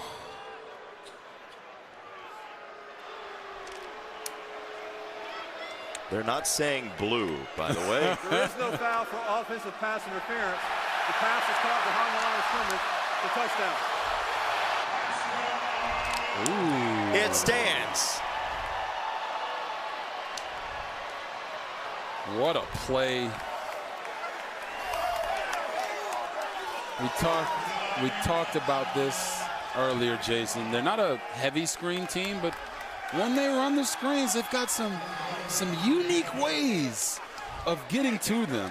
They got tentacles on it, right? You know, it's like, hey, we don't do this a lot, but when we do it, we really do it. Well, that was fast. 3 plays, 79 yards, 72 seconds, 3 timeouts left. Extra point good, 28-7. Now you're talking about both teams maybe seeing the ball again. Yeah, and they fake it to Sherrod Moore. Then they're going to fake it to the receiver, coming back around on the fake, Cameron Bates, who's had a number of big plays. So the defense goes there, and then they throw it back to Sherrod, and then he breaks the tackle off of Isaiah Patterson, and then the rest is just him. Well, the lack of effort right there from LaTerrence Welch is really, really concerning. And the pass or the flag that they were talking about was from the receiver or tight end who was blocking before the play happened. But you see the reaction from Malik Sherrod there, knowing that, hey, we got that touchdown, unique screen. He's the guy that normally does them. Just an amazing job there. But if I'm LaTerrence Welch, if I'm his coach, if I'm Paul Guenther, I'm showing that on the tape and I'm saying, what are we doing here? We're trying to win a championship game, and you're not giving max effort to go out and make a tackle in the open field. That can never happen. And I know they can't see the scoreboard right now, but James Madison is in a close game in the Sun Belt title game. So that door that needs to open, a couple of them, to get the Mountain West into the college football playoff, that's creaking open tonight. Man, you should be giving everything you have. And so far tonight, Boise State has. UNLV seems to be not doing it. So now the Rebels have 2 timeouts. They have a $1.50. Boise State has 3 timeouts. So if you play kind of fast and loose, throw a couple incompletions, they might see it again, and you do not want to hand Maddox Madsen the ball back. Oh, my goodness. He's on a heater right now. And you're like, well, it was a screen on the last one. But guess what, man? 4 touchdowns in the first half? It's a record for this title game. What? He's living the dream. He told everybody, I'm coming back. They're like, we don't know if he'll be able to get back because of these injuries. He said, I'm coming back. And is he back? Oh, yes, he is. In a big way. Calandria will run straight up the middle. They'll blow it dead. Timeout, Boise State. That's a good use of a timeout there, by the way. Oh, my goodness. If they don't call that timeout, he's still running for a touchdown right now. Uh-huh. Can I do this promo? Yeah, you do. All right, Sunday, Joe Burrow and the Bengals. Josh Allen and the Bills. Great quarterback matchup with Burrow back. Then America's Game of the Week. Caleb Williams and the Bears. Jordan Love and the Packers. Some consternation between Ben Johnson and the Packers from earlier days in the NFC North. Rams-Cardinals as well. Check your local listings for the games in your area only on Fox. Lions made a statement last night against Dallas. 3-team race, it remains in the NFC North. Ben Johnson said, you know, I kind of like beating Matt LaFleur. Matt LaFleur is my former quarterback coach when I was in Washington. Great guy, great coach, but there's no love lost between those two, and it's pretty amazing to see your Chicago Bears #1 seed right now. How you feel about that? What are you trying to do to me? I do Tigers games. It's still early enough in Eastern time, okay? What's wrong with you? First down on the timeout. Calandria on the throw, a little bit behind, on target enough though. Reynolds breaks a tackle. There is a marker in. It's back at the 41. And we'll check the flag. It's a first down if it stands, and it's going to be a hold against Boise State, it looks like. Yeah, it's going to be a hold. Sherrod Smith.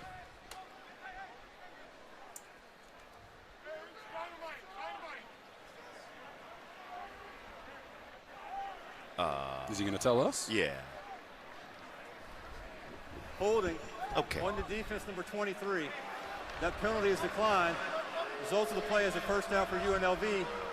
UNLV is elected to start the clock on the snap. Yeah, Sherrod Smith was holding Jaden Bradley on an in-cut route, but they got the completion, so they didn't need to take the penalty. Mickey's coming on pressure. They'll throw behind it, and it's incomplete. That was a hot read, it looked like, for Calandria, something that he's grown into here at UNLV. Yeah, you're going to watch Mickey coming off the edge. I told you early, a lot of edge pressure to try to keep the quarterback in the pocket. Well, when they bring that pressure, you have to throw around it, and it becomes extremely difficult the smaller you are as a quarterback of how you can change those arm angles, and there Calandria just put way too much hot sauce on that throw. They'll walk Notriani up to the line this time and fade him back. It's a run. Calandria got by Notriani and hops to the 45. Yeah, sometimes when you bring those all-up looks and now you got to let this guy go and this guy go out, they're going to be at a disadvantage when you call that quarterback draw. So that's why Calandria is able to find that seam and get vertical in a hurry.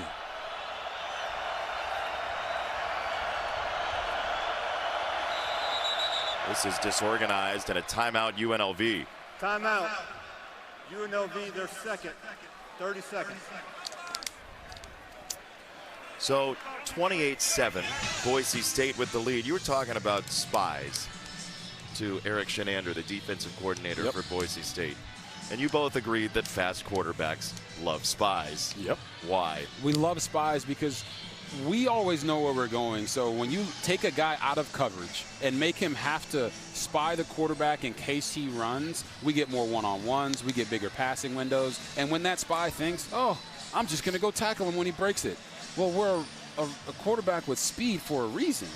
We will always make that one guy miss. So now you're taking a guy out of coverage and giving us an easy one-on-one that we can identify immediately. Oh, we're licking our chops. And then you end up with linebackers off balance on a play like the last one. Same deal, right? Exactly. Now they're off balance. They're running to get to their coverage spots, and now you're being aggressive hitting it downhill. So if you're UNLV here, it's 1st and 10. You got 1:23 left on the clock. No sacks from the quarterback. All positive plays, and you don't want to scramble unless you know that you're going to get a big game. Pressure coming. He'll run through it again. Calandria stepped out of bounds. They're going to blow it dead. It was very close. He is out of bounds. All the way back at the 26, it looks like. I think that qualifies as a big game. Again, 1, 2, 3, 4, 5, 6 guys up at the line of scrimmage, and as soon as they have to get out, boom, Calandria is gone. He's using the pump fake down the field, and right there you see him step out of bounds as he's trying to cut back across the field. Otherwise, it would have been even crazier run here. But right here, boom, slightly out of bounds, full foot. But I said, don't scramble unless you know you're going to get a big gain. That qualifies as a big game. Did the job. One timeout left. They'll run it with Thomas. He's got the sideline. And he twists down at the 10. You know why I love that play call, Jason? Why? Anthony Calandria just ran for his life. and the coach comes back and gives him a play off, is what we call it at QB, by handing it to the running back and not doubling down and saying, all right, go be special again. We've got time on the clock. We got a minute. We can run the football here and surprise them when they don't think that we would run it. That is great play calling there from Corey Dennis, understanding what his quarterback is going through after a big-time rush.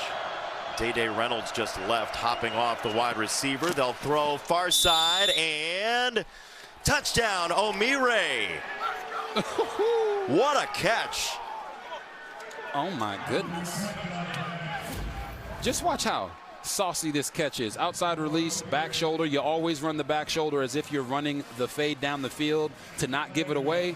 And then, boom, have the body control to come back and locate it. Oh, my goodness. What body part hit first would be the question. It does look like he had the toes in. Yes. So it should be a catch.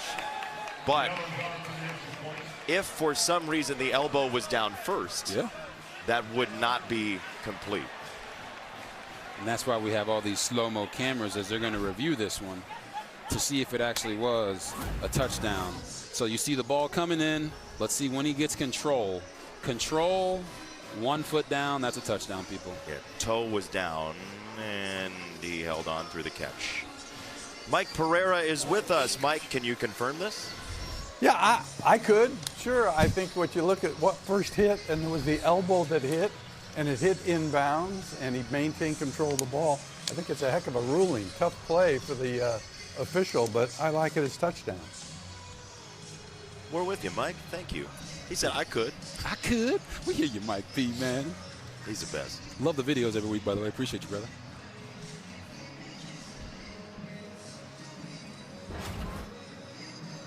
Yeah.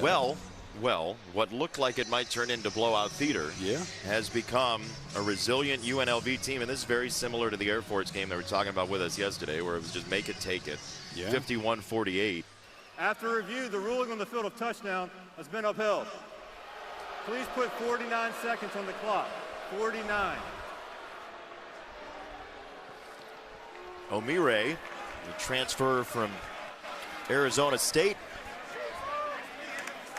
He spent some time with that team that went to the college football playoff last year, just like Boise State did, getting the bye to eventually run into Penn State.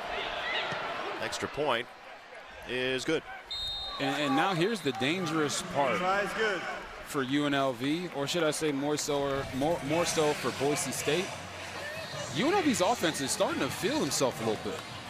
And they're a team that can put up 50 in the blink of an eye. So if their defense can just find it in them to stop something, they can find a way to get back into this ball game. Right here, 48 seconds or 49 seconds left on the clock. You can't allow Boise to go down and get a field goal or do anything with these last 49 seconds before the half because they get the ball coming back out. But the offense is always what gets this team rolling. So as they're starting to pick up momentum, does it rise up? They'll want to inside the defense to get a stop. Well, we just saw Marcel McDuffie a couple moments ago. And again, he said at some point, enough is enough, meaning the series. But that can go for his defense as well. Yes, it can. Now, Boise State has 2 timeouts. They have 49 seconds that they're armed with. So this may not be white flag territory. Oh, no. The other thing for Boise is you have a quarterback in Maddox Madsen who's on fire right now. But the longer this game goes on, the more we'll truly know about how his ankle and his foot are feeling.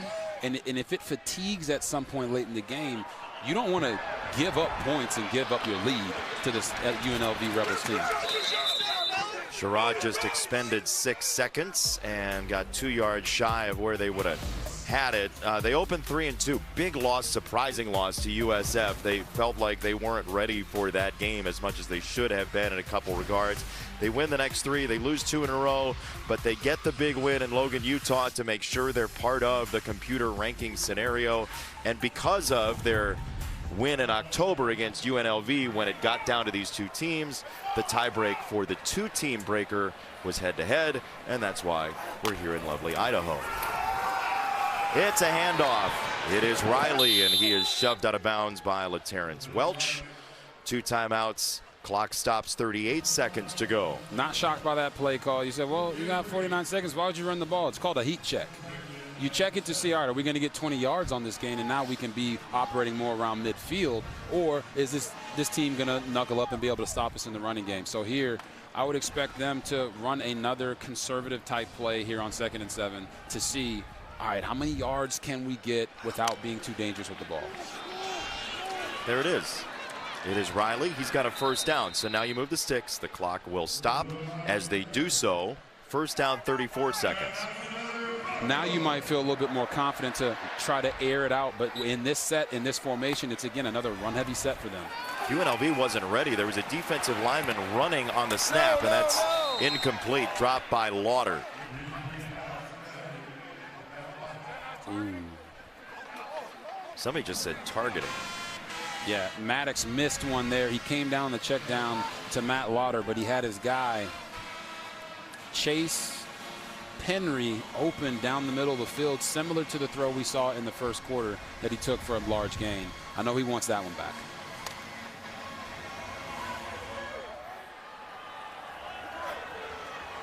Second down.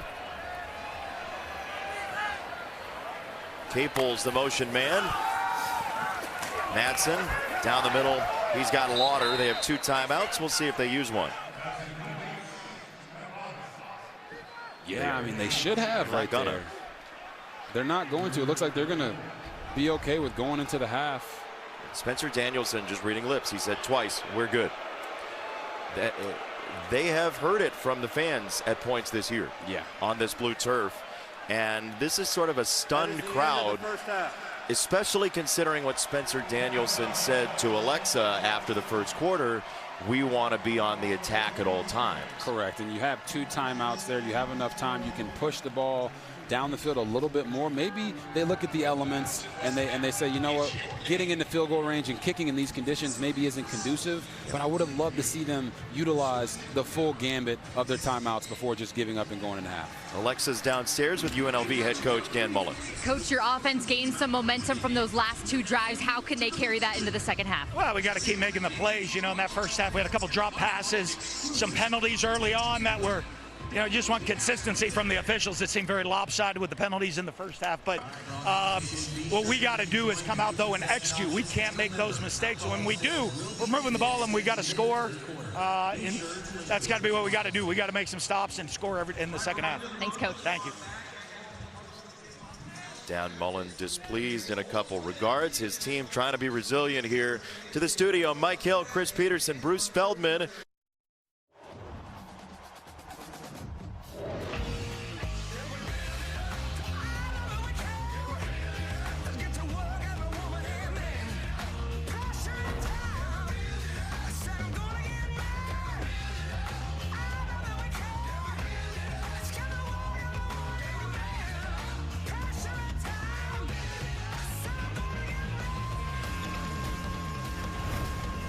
Boise State living it up in the first half here at Albertson Stadium. 288 total yards. They had a 21-0 lead. UNLV has bitten into that a little bit, but that sound you hear is opportunity knocking. James Madison is in a bit of trouble. They're up 3 right now in the fourth quarter against Troy.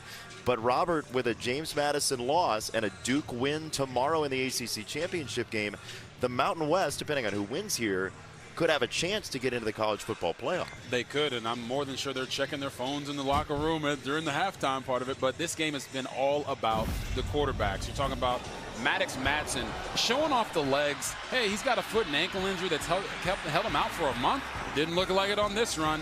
And then just the efficiency in the pass game. 11 completions, 3 touchdowns. Right there, gets one to Cameron Bates. But Anthony Calandria running vertical, straight up the field, having those big type of runs instead of running sideline to sideline. You see him show off the arm. They really have to put the ball in his hands. Not saying abandon the run game, but just open it up for your young quarterback who is the Mountain West Conference Offensive Player of the Year, and say, we're going to win this game because you go out and you're the best player on the field in the second half. They've got to give him that chance and trust him to make the right decisions. They've got to get the ball back first. Boise State will have it to open this third quarter. And Sherrod, who's been very willing to return it, he has a touchdown from scrimmage, and here he is dropped short of the 25. Downstairs in the conditions, Alexa. Well, JV, I've been a podiatrist tonight, and now I'm a meteorologist. The rain is coming down heavy, just like it was in warm-ups, catching up with Boise State head coach Spencer Danielson coming out of the half. He said Anthony Calandria was the player of the year offensively in our conference for a reason. He feels like they've got to keep him in the pocket because he's been bailing them out using his legs on his starting quarterback. He's proud of Maddox returning, most proud of the leadership qualities that he brings. And JB, we know that's what he told us this week in the meeting. Certainly, thanks to TCU double major Alexa Landestoy. It's a run for Riley, and it's second down coming up. We have a whistle after the play. Maddox Madsen again, a small amount of completions, a large amount of yards. Same type of deal as the first meeting. This is definition of efficiency. Their offensive coordinator, Nate Potter, talked about that, how, listen, everything you see in the NFL, you're going to see here. They mimic the offenses of Kyle Shanahan with the San Francisco 49ers and Matt LaFleur with the Green Bay Packers and Sean McVay with the Rams. So they want their quarterback to have to do as little as possible but get the most gain out of their passing game. And then you see there again with Calandria, the completion percentage hasn't really been there today. He's normally a 68% guy. Right now, he's under 50%. They have to find that target in the passing game that can really get them rolling. That delay in the action, by the way, is an injury to Jalen Lee, the run stopper for UNLV, who's gotten here by way of Florida and LSU under Dan Mullen, who spent more than a decade in the SEC. One of the best coaches in Mississippi State history, Dan Mullen, then goes to Florida, had some success, became an analyst where he first saw his quarterback. Now he's in your chair at another network, the chair you occupied previously at that network. Riley on a second down run. He launches himself for 2, and it's third down coming up. Yeah, and the interesting thing here for Boise is you're up 14, but this UNLV team can score quickly. So if you're Nate Potter, you do not want to take your foot off the gas pedal. Don't just try to run the ball and run the clock down. Come out and be just as aggressive as you were early in the game and potentially push this ball down the field while you're moving the pocket. It's a loaded line there for UNLV defensively on a third down and 3, which could be a running down. Sherrod in motion, and he'll get it. Sherrod down the sideline. He had no interest in pass pro because he was the target. Yes, he was. And they used the motion pre-snap to find out that this man right here, Jake Pope, was the one that was going to be guarding Sherrod as he comes out of the backside of the formation, acts like he's going to cut the defensive end, and it's a mismatch with speed. When we call that, it's called genetics. One guy's faster than the other, and you get him out in space, he knows, hey, that's going to be a first down every single time. He knows defense, too. He had 13 picks in high school. Oh.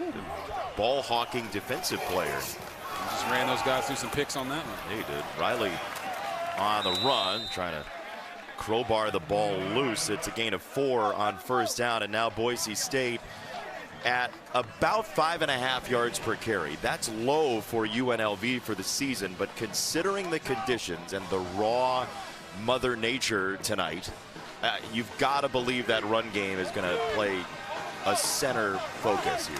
100%, and we talked about earlier in three's keys. It's first and second down, getting yourself into manageable downs and distances. And what I love about them is their motion has a reason. They are getting keys every time they bring a guy in motion to attack this defense. It was Lauder this time into the fullback spot, and Riley carries Pope along with him. Oh, you know, quite often people feel like they have the Pope at their back. It was literal there.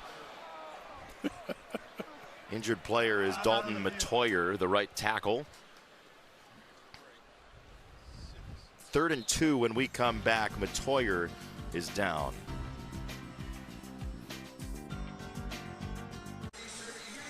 This holiday season, Fox Sports and Purple Heart Homes are teaming up to provide housing solutions for our nation's aging and disabled veterans through the Hearts for the Holidays campaign. To learn how you can help heal hearts one home at a time, scan the QR code right there or visit go.fox/Purple Heart Homes. Even in Whoville, there are hearts. I understand that. Yeah, and in the end, the Grinch would be the type of person who would scan the QR code. In the end. Gaines on the run, and he is smothered. So Steele comes in. Jake Steele came in for Metoyer, who hobbled off. It's 4th down coming up. Yeah, and you see Jake Steele right here, the right tackle who comes in and immediately gets beat, blows up the pulling left guard, and causes a tackle for loss there on 3rd and short. You talk about those substitutions and how they can impact the game so quickly. Quickly to the line. They go for it. Madsen, his receiver, tripped.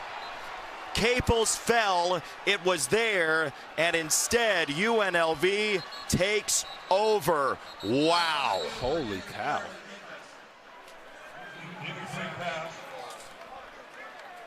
Lucas Conti is down for UNLV, but watch this. You're going to see Latrell Caples come and act like he's going to block here and then get vertical on the post. He fakes out LaTerrence Welch, who thinks it's a run. Wide open. It's going to be a walk-in touchdown, and he slips on the turf monster. You see the reaction there from Maddox Madsen. He knows that's an easy touchdown. They're up 35-14. Instead, UNLV has the ball with a chance to get within 7. What a turn.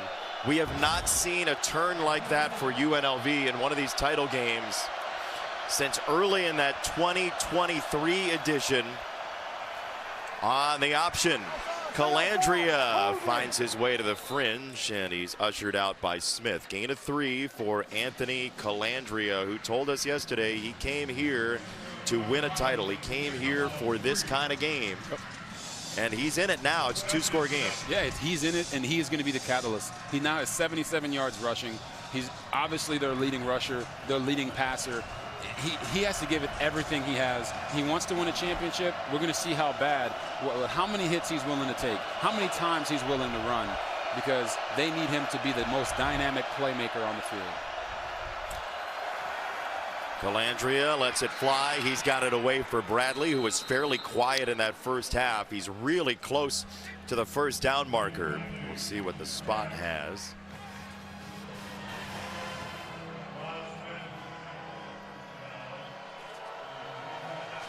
They're going to say 1st down, so the chains hadn't moved yet, and UNLV did. It's going to be a false start.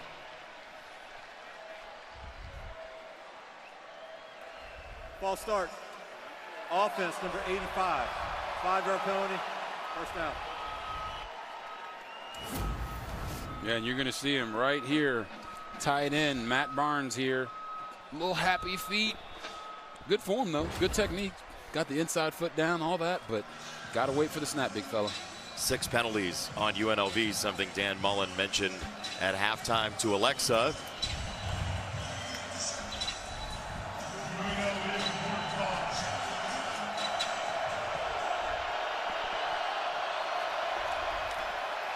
Oh, man, Thomas gets eaten alive by Steege. Just swallowed up. Watch the explosion here. Max, oh, wrong guy. That's the guy he beat.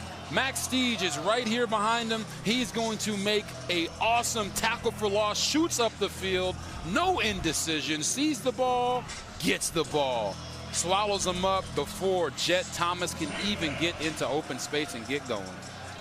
That's all the note-taking for Steege. Eric Shenander, defensive coordinator, said he takes so many notes, I can't even make a joke around it.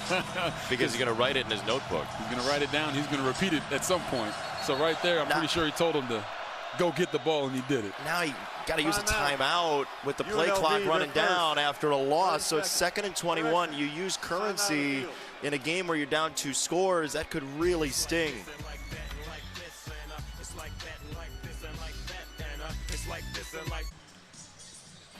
The Mountain West Championship on Fox is sponsored by Progressive Insurance. Home and auto coverage you can count on. UNLV trying to hang around here. Maddox Madsen, 4 touchdowns in the first half, a Mountain West Championship game record. And UNLV, Dan Mullen was hot during the timeout. He was screaming at the officials. Maybe a communication issue we have heard from down on the field. possible issue with the comms system to be able to talk to Calandria. Regardless, he was frustrated. I also don't think being in 2nd and 21 is making him feel good either. So they end up burning a timeout that they might have to use later. Here comes Virgin Morgan, and he's got Calandria.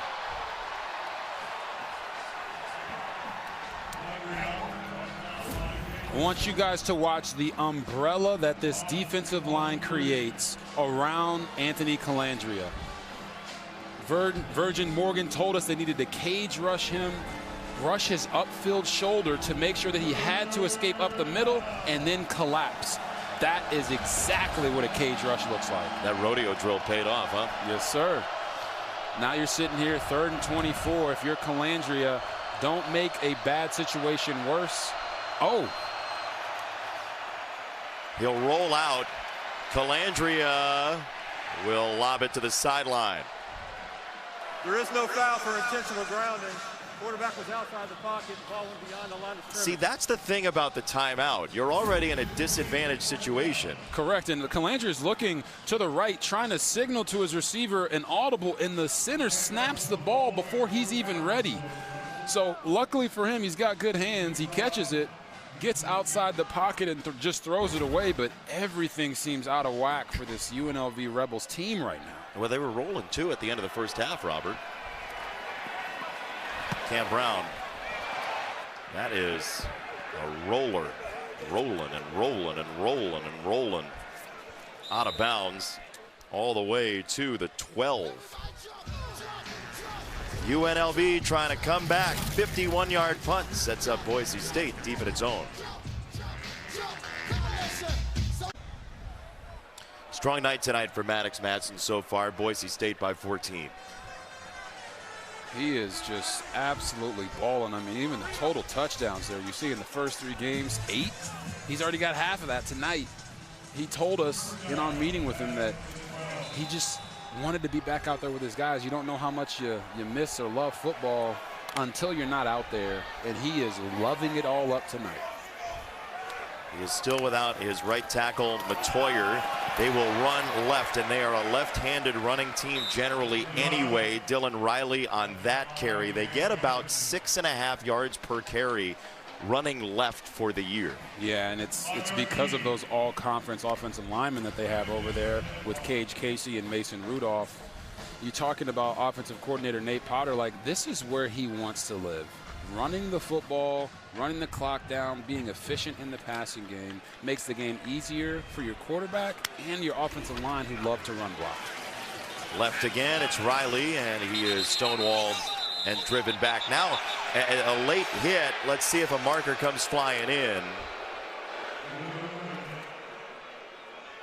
Adalea was the one who got the hit. But again, take a listen to the whistle here and see when the toss is.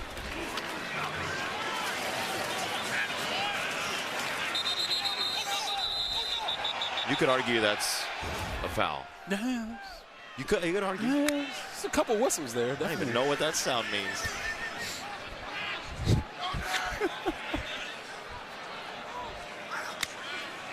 Madsen. Big pickup by Sherrod to free up the throw to Wagner. Marker came in very late, like at the end of the play, a marker came in at the 32 in the defensive backfield.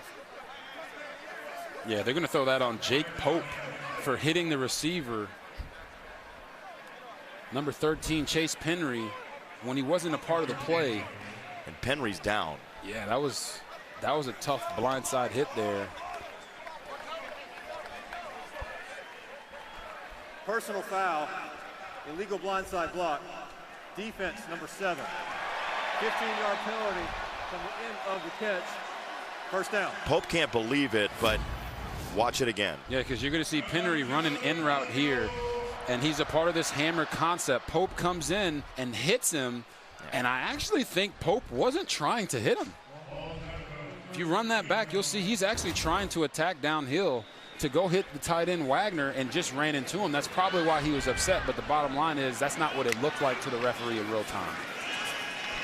Madsen snaps it off, far side. He got it there for Caples.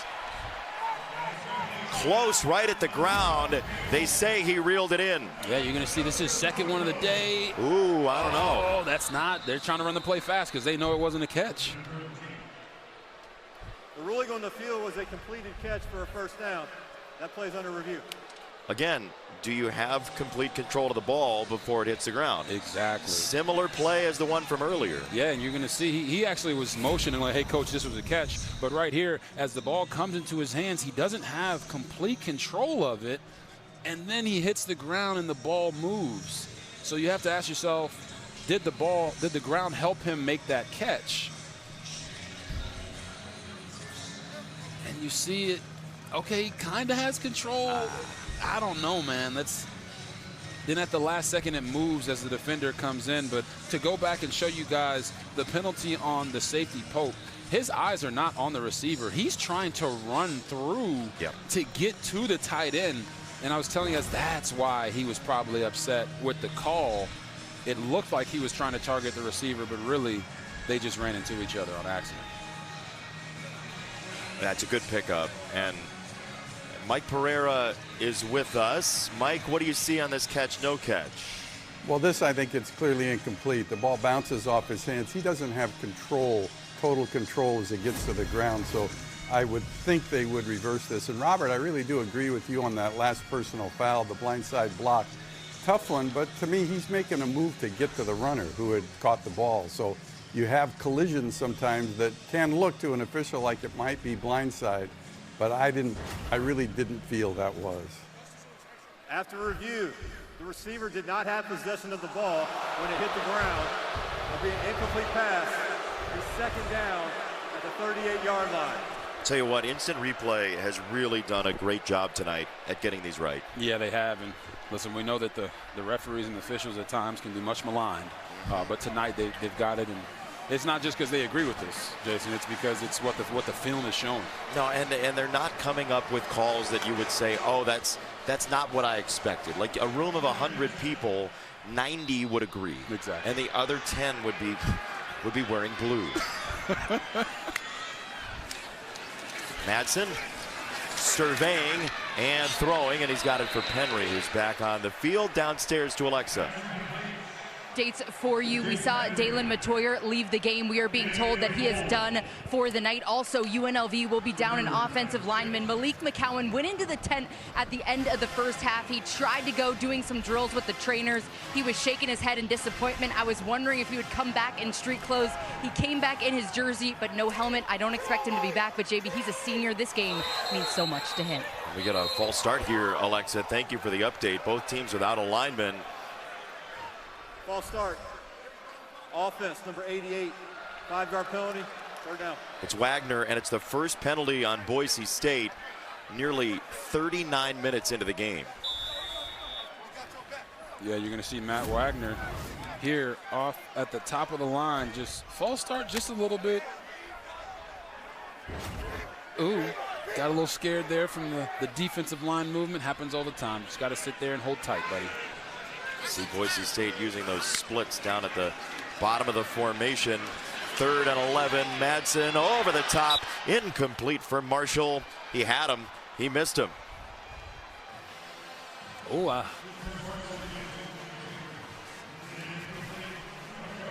yeah, and you're going to see this pressure from number 1, Chief Borders. Gets the inside move on the right tackle, gets the hit on the QB. It's not just the hit, it's how he made Maddox have to throw the football before he was truly ready to. And he just wasn't able to fully layer it over the defense as the ball was tipped before it got to the wide receiver. Doyle just barely got that off. At the last moment, the crowd wants roughing. And let's see what the marker is. There is no foul for running in the kicker. He was out of the pocket. You were outside the tackle box. There is no foul. Yep, it's the right call. You give up protection when you do this sort of thing. Elias Rudolph was over there trying to block it. On the field.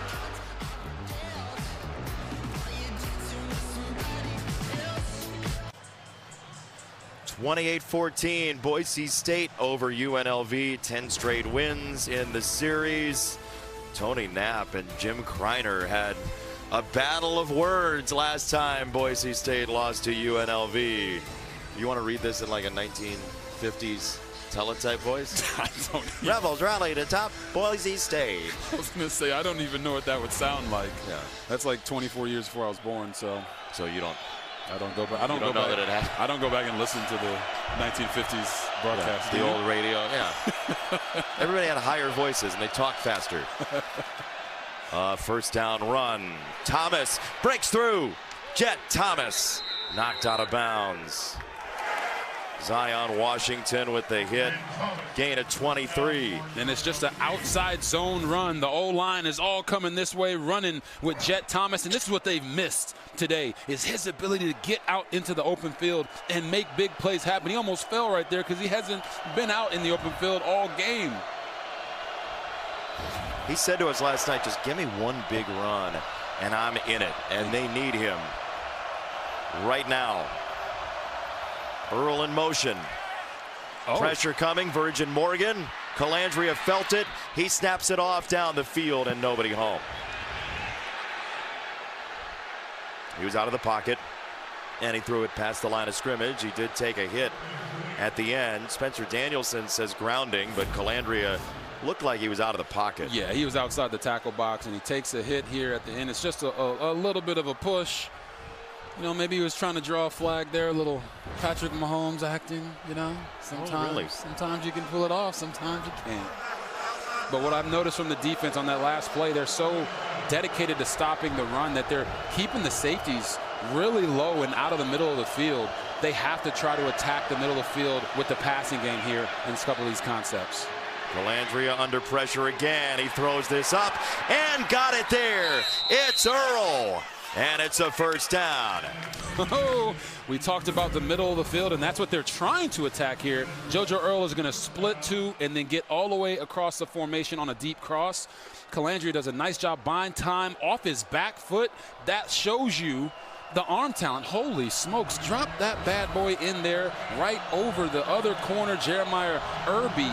Just a really nice job by Calandria. Yeah, Irby saw it the whole way but couldn't do anything about it. Now Thomas just barely tripped up by Notriani to save the day on another possible big play. Yeah, Notriani goes low, makes a nice tackle on him. If you're Thomas, you could see him get upset about it because he knows I can't get tackled by arms. You know, he's coming through here. Notriani comes through, goes low. If you just keep your feet pumping like Tiki Barber or something there, you're going to break that arm tackle. That's why he was so frustrated.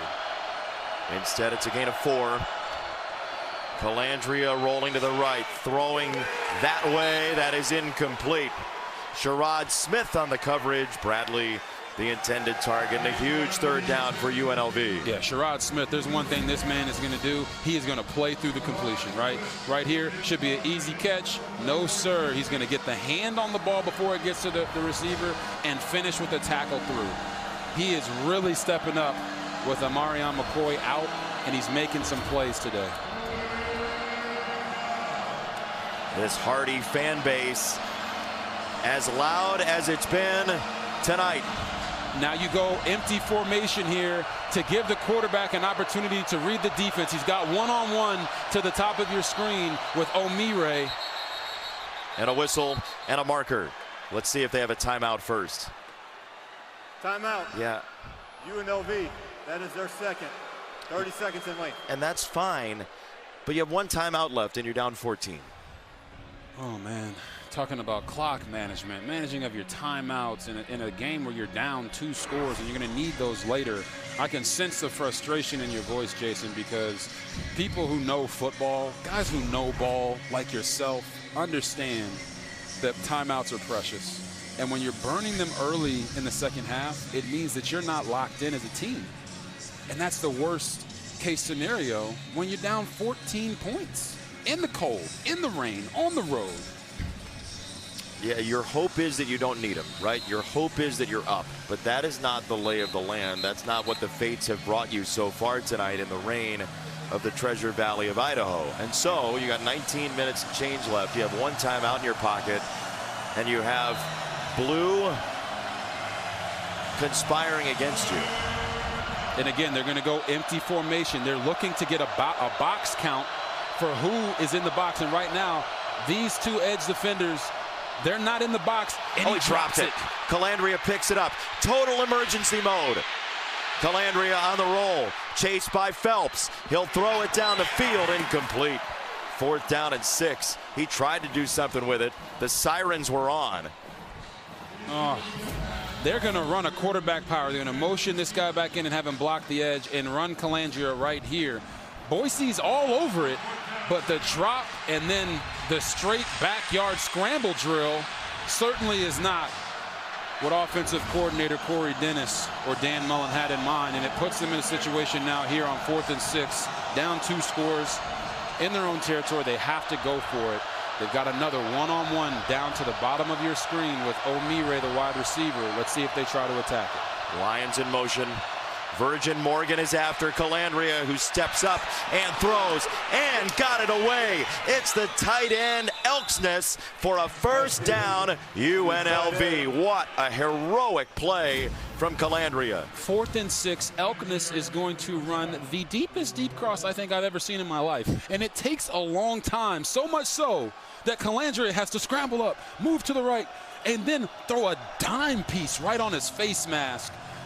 Man, when you talk about this guy having to be Superman, right now he is doing it on the blue. 1st and goal. In just over 2 minutes, he's marched him 70 yards. Calandria trying to duck in, running behind Thomas, and it's 2nd and goal. Ooh, he comes up limping. Steege got him pretty good. Yeah. Timeout in the field for an injured player on the defense. There is an injured party for Boise State.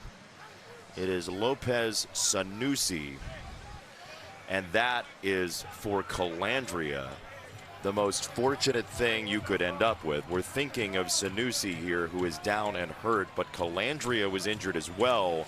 And they need him in this game. But the stoppage, to be clear, was not for him, so he can stay in this game. Correct. And it looked like it might have been a hip there by the way that he was walking. You talk about hits on a quarterback. Calandria, 6 foot, 205 pounds. I'd go out on a limb to say he's probably 195 right now. Late in the season, wear and tear on your body. So for this stoppage to happen, it allows him to assess and say, okay, coach, what can I do on this particular play after how I did not feel great on the last one? What does Corey Dennis think he can do? What is in your playbook when you have something like this? And the thing is, you see these numbers, 12 of 27. I don't think any quarterback in their right mind would tell you, hey, that's an efficient day throwing the football. It hasn't been. They haven't been efficient. So now if his legs can't be a factor, this offense is going to have to move more into more of the wildcat stuff that they were doing in the first half. And that's exactly what they're going to do. They bring in an extra tight end, Beasley. It is Earl, touchdown.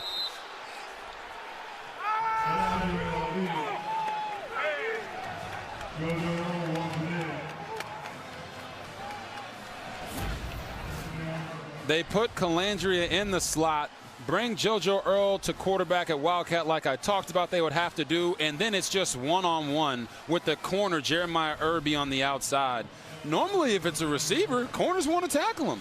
But there, Irby got caught in his stance, didn't know what to do with Earl making a really nice play in the offensive line, getting him to the edge. And then it was good by Earl. Extra point is good. It's 28-21. Boise State by 7 after a 21-0 lead in this game for the Broncos. UNLV, from all different parts of the country and outside the United States, has pieced together a rally. And credit Dan Mullen here, right? This could have gone south in a heartbeat. It did not. Our Good Hands moment, sponsored by Allstate, celebrating 20 years of the Allstate Good Hands Nets program. Nick Elksness on 4th down. Yeah, listen, your quarterback's doing everything he can. All I need you to do is get open. Elksness says, I got you, makes the catch, takes the contact, continues to go. Incredible conversion, potentially saves their bid to try to win this Mountain West Conference. And now the question is, how much can Calandria heal between now and the next time they get the ball? Because JoJo Earl playing Wildcat QB can work to a certain extent. But they're going to need Calandria to be back and be himself to win this game. Well, this is very clearly a UNLV game. As Dan Mullen was talking about that Air Force game, it just strikes you hearing about their season and the ups and downs that you just feel like you're sitting at a blackjack table, right? And Dan Mullen said to us, he goes, after a short conversation about it, he says, don't walk away from a heater. Sounds like a guy who lives in Las Vegas, and that's the way they've played all year. Sherrod on the return. I mean, just hearing him describe the atmosphere around this team, very loosey-goosey, very freewheeling. Sometimes he wants to be like stern coach dad, and he got to stop himself, Dan Mullen, because they just have played these wild, frenetic, sometimes ridiculous ball games, and here we are in another one. Anyone that knows Dan Mullen knows that he is a very strict guy, wants things to be organized and done a certain type of way.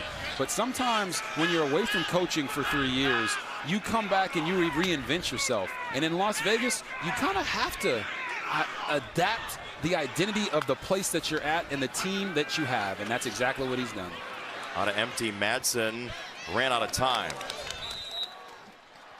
The second level, it looked like there was a receiver in the area, so it is 2nd down and 10.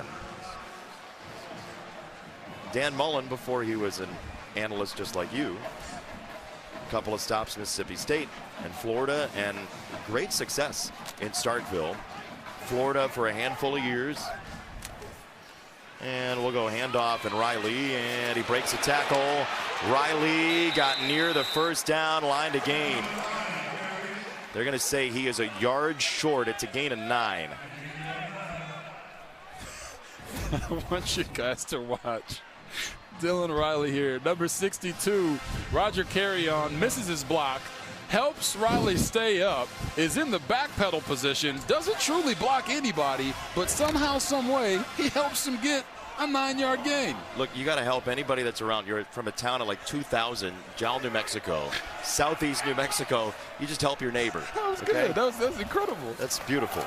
Riley tunnels for the 1st down, straight ahead for Boise State. Jalen Lee back in the game, made the stop, down to 2 minutes in the 3rd. You know, sometimes the offensive linemen don't get the love that they deserve.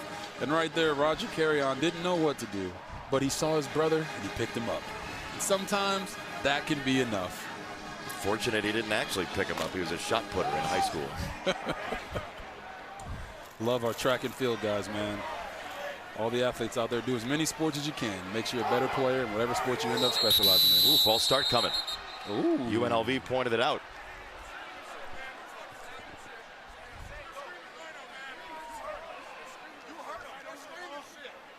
Oh, see, they're talking about the possibility of disconcerting signals. Offense, number 72, 5-yard penalty, 1st down. I'm not going to repeat the quote directly, but they're screaming refuse is what I heard. Disconcerting signals could get you a 5-yard penalty the other way. Yes, it could.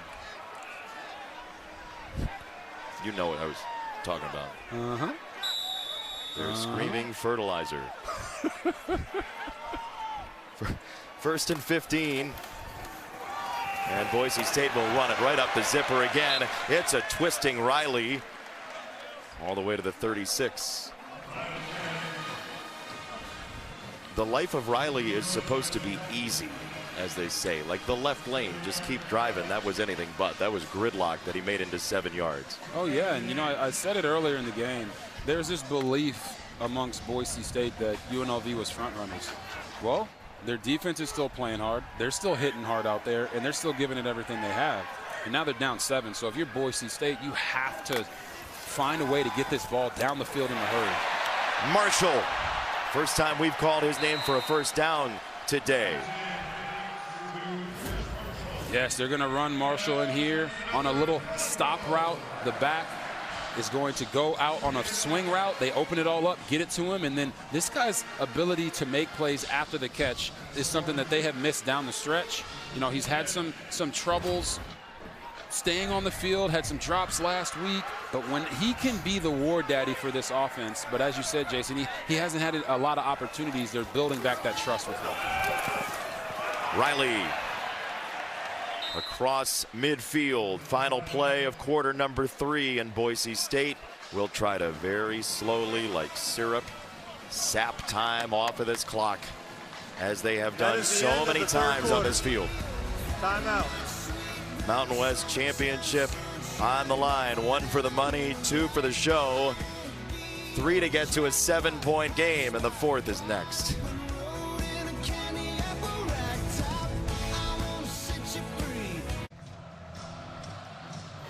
Welcome back to the 2025 Mountain West Championship game on Fox. If you have not been to Boise for football, you're doing it wrong.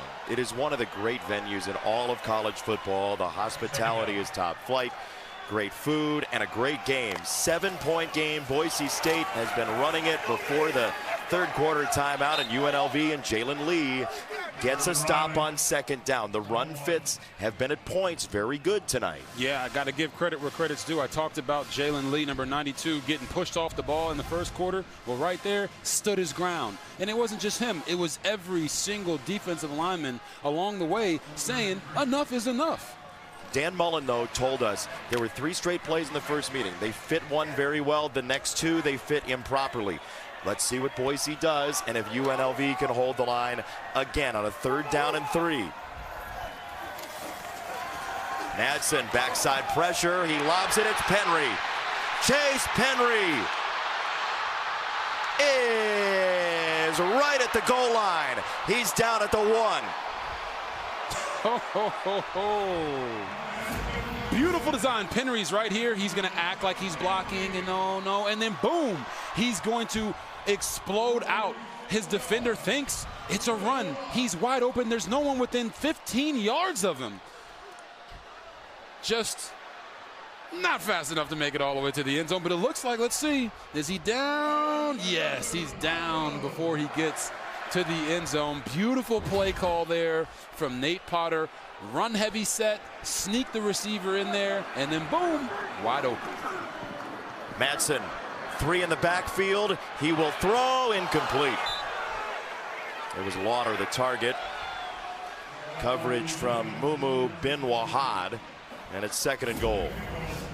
Yeah, almost the same motion with the route concept, just not with the shallow coming back across. Right there, Matt Lawler just right off the fingertips. A little closer in, he might be able to Odell Beckham Jr. that one. And now they got the sniffer formation. Grizzle, the lead blocker. Gaines is in. Touchdown.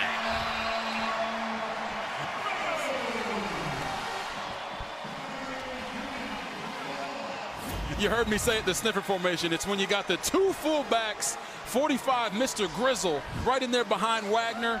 You get the defense not knowing which way the split flow is going. You see Maddox Madsen pumped up. He knows how big of a drive that was for this team to go back up 14 points here in the 4th quarter to let UNLV know, like, hey, you might be thinking about a comeback, but we want a 3-peat. And that is the type of drive we expected to see out of the chute today. They threw it around the yard to set up the opportunity to be on the attack in the ground game later. Sustained drive, 14-point game.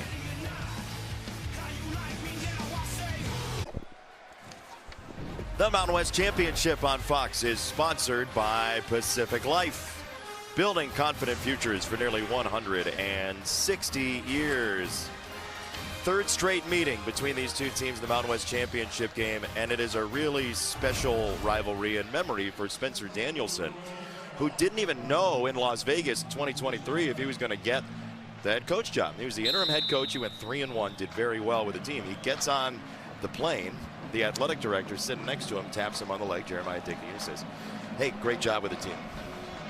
And that's the last they talked on the plane. They had a meeting the next day. Kickoff to Bradley, and he will wave it off. Meeting the next day. Spencer Danielson walks in. He gets the job, breaks out in tears. He feels like this is calling, this job specifically. Calls his wife, and he says, honey. She says, how'd it go? He goes, I didn't get the job. He lied. Yanking her chain. He then tells her, she goes, you never do that. Do not do that. And then a postscript to his family finding out his brother is a firefighter here in Boise, but Spencer was away from his phone after that. Drove by the stadium. Spencer's face is on the video board. He figured, well, I guess bro got the job. Here is Calandria on the run to the 34. You know, a lot of guys talk about faith and team and all that. Spencer Danielson is the real deal. Yeah, he lives it, and I don't think there's a better man for this job than him. You know, I've known him for a number of years, and he's always been consistently the same way. He builds his program with a focus on building the total man, not just the football player, but the man off the field, and it pays dividends when you're in games like this. Earl flips it to Calandria, who wants to throw it. Now he breaks it down and runs it, and then throws it in a one-hand try for Earl that he could not reel in. It's 3rd down and 2. That was like watching a karaoke lyric roll around the bottom of the screen. Yeah, they got the Wildcat. They have Calandria in the slot, flip it to him, boom, don't protect. So now he's got to run a little bit. At least you can see that he can still have the wheels to go, so he should be fine. Don't get too pretty here if you're offensive coordinator Corey Dennis. You're down by 14 points, but it's not time to run side to side. You got to get things going north and south. That's why they have the big back Lee in, presumably. Calandria will throw it to him right to his peach shoes. It is 4th down. He had him, and Calandria, who's worked on his accuracy so much, just misfired. Yeah, he misfired on that one. He certainly wants that back. Ooh, they're going to punt. You're in a situation, you're 3rd and 2, and he just throws it in the dirt. Kevon Lee tries to make a play, and you see the reaction, hands on the head. Trust me, every quarterback's been there. You know you have it, and you just miss it. And the bottom line is you can't afford to do that in this situation. Why aren't you going for it? It's 4th and 2. You have one timeout. Cam Brown punts it. And a fair catch for Sherrod.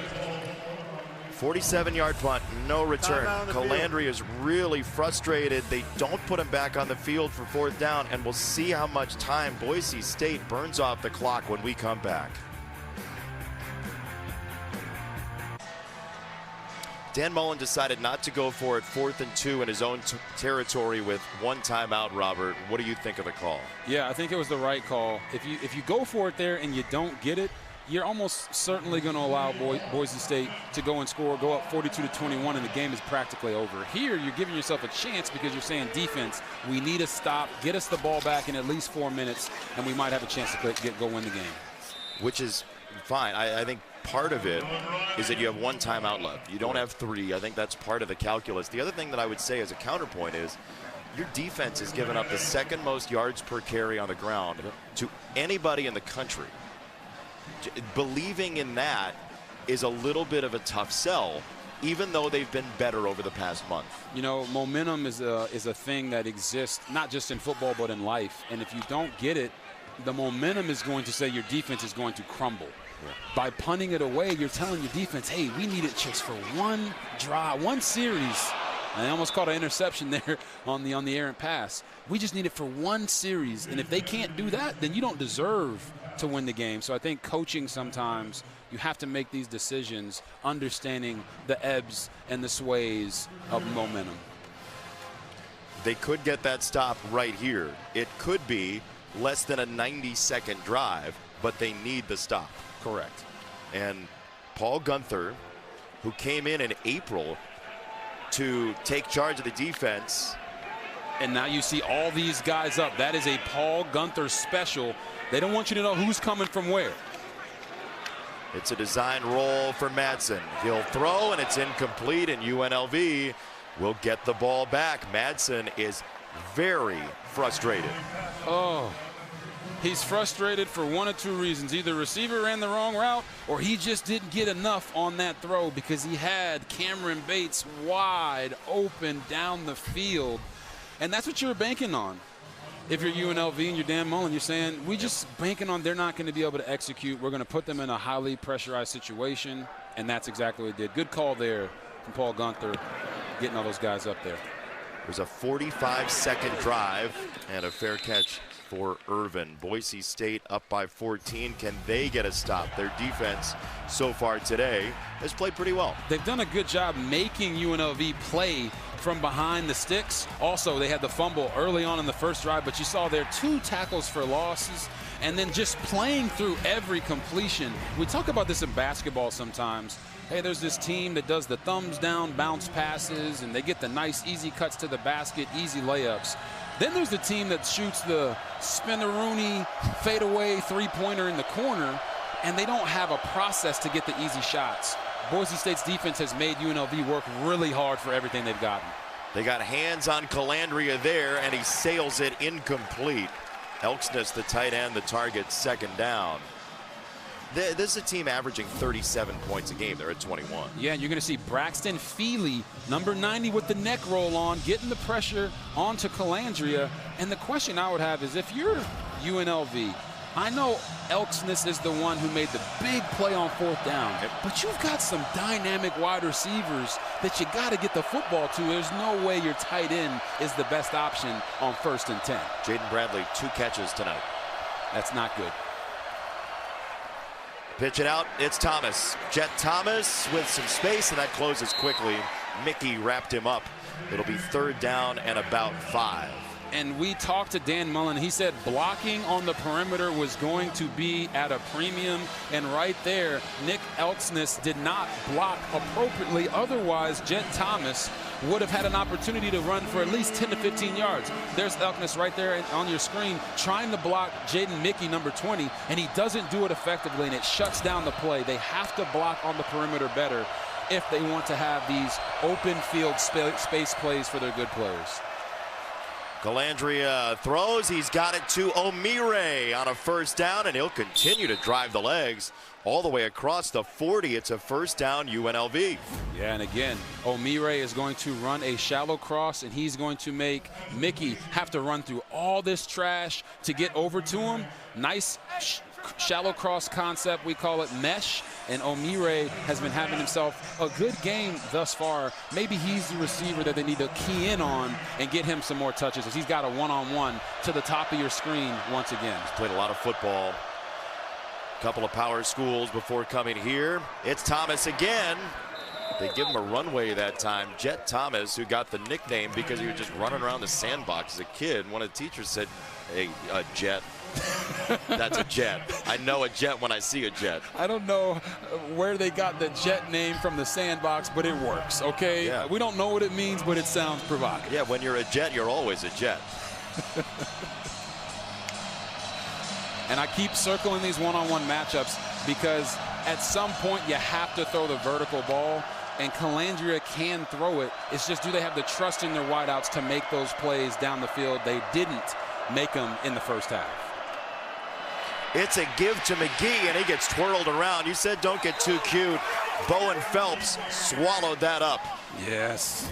Talking about getting too cute, you're bringing the guy into the backfield, and then all of a sudden you see the linebacker Marco Notriani making the first initial play, and then Phelps coming in to clean it up. You see them celebrating because they understand how big this drive is. Right there to get a tackle for loss on 1st and 10 and make this team play from 2nd and 13 can be back-breaking for them, especially in this environment. 3 downs to get 13 yards.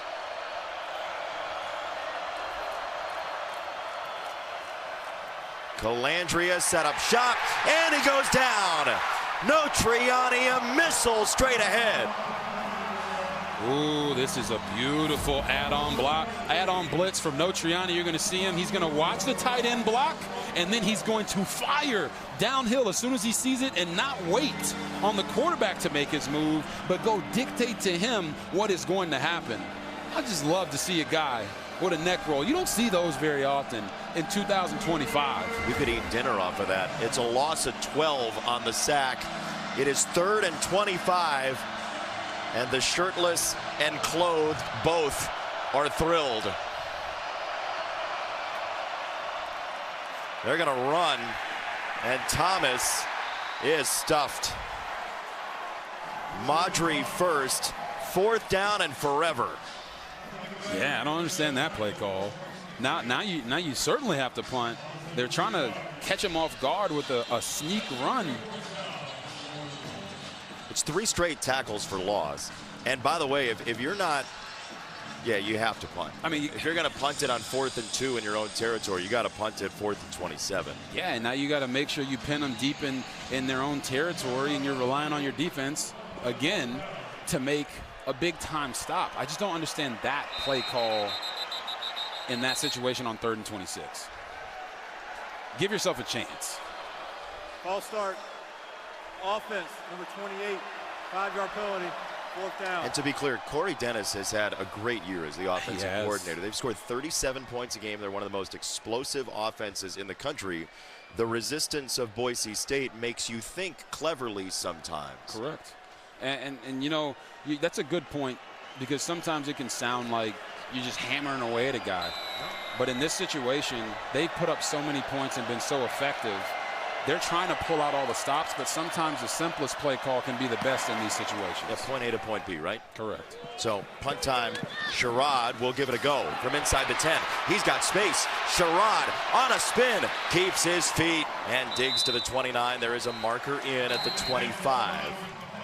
Sherrod's having a night, by the way. It's a net of 23 only if it stands. Yeah, it's a holding on the return team. Boise State. You have officiating in your future if you're going to say return team. Let's get you a white hat to go along with your cowboy hat. That would be funny. During the return, holding, return team number 18. 10-yard penalty, 1st down. Timeout on the field. It's on Samuel Brooks from Duval County. Boise State trying to cap this off for the Mountain West Championship.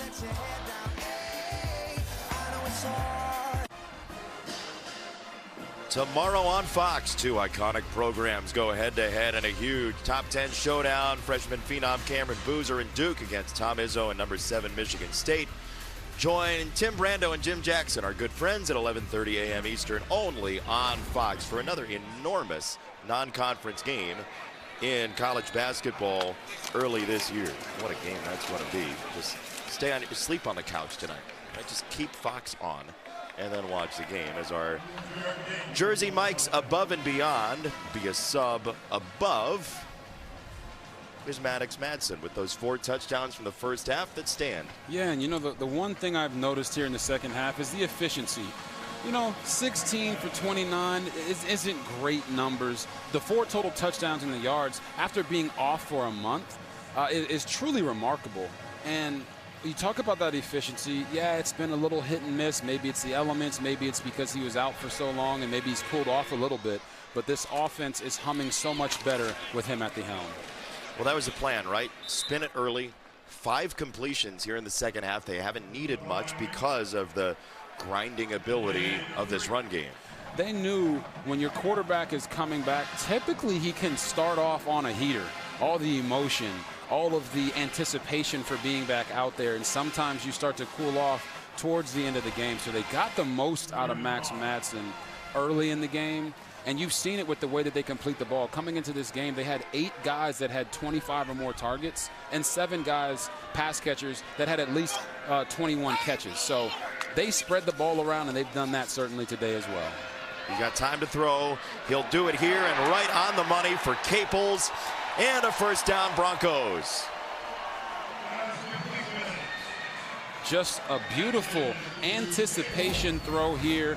They've got a 3-level throw with Caples in the slot running a sail route. He's going to make this throw, but right as he's breaking, which makes it nearly impossible for the safety, Jake Pope, to make a play.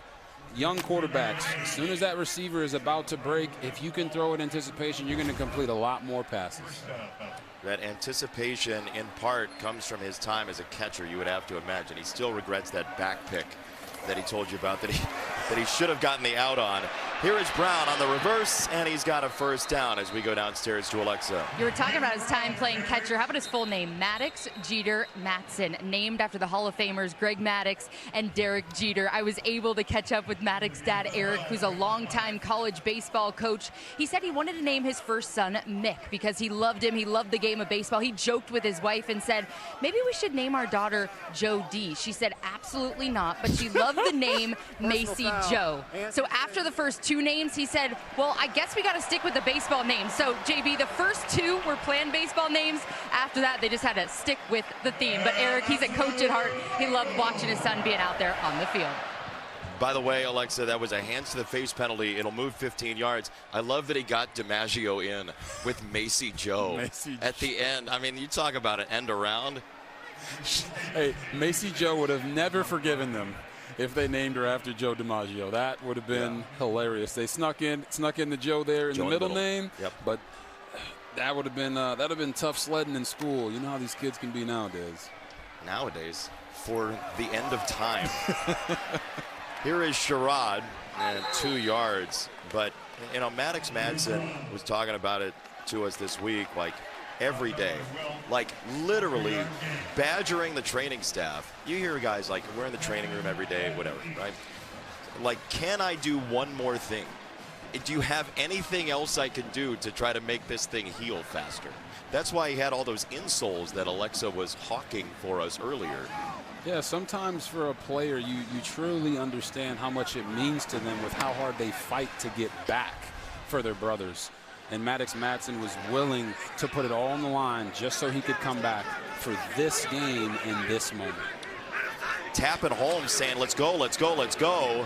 And they end up with a couple of yards. They had to snap it, couldn't afford the delay of game penalty, and now they have 3rd and medium coming up. But that's experience between center and quarterback there. Yeah, understanding we're not going to have the same penalties that we've seen UNLV have today. That's what he's telling his guys with the way that he is a leader. Sometimes a leader, you have to know how to lead and what your team needs in certain moments. So, hey, yeah, we're up 14. We're running the clock down. We're running the ball efficiently. But don't you relax for a split second, because that's when you can get bit. And they don't want to get bit by the penalty bug here as they're going on this great 8-minute drive. They did snap it with 6 on the play clock, and he's going to try for the sideline. That's incomplete for Marshall. Welch on the coverage, so they left a couple seconds on the table. It's 4th down, and we'll see if they kick. Yeah, being really aggressive. You're going to see Nick Marshall threaten him inside to create space on the outside. They go for the back shoulder, and he just missed it. You know, maybe a foot more inside there, and that's an easy completion. But we're going to Boomtown. That's why it's a game of inches. We're going to Boomtown? We're going to Boomtown. Colton Boomer, when he steps on the field, they say, welcome to Boomtown. And so the population sign is up on the board. It's from 50 for Colton Boomer, Idaho native, to make it a 3-score game. And it is his last name. That is good. Oh, everyone wants to vacation in Boomtown right now. It's tropical in December.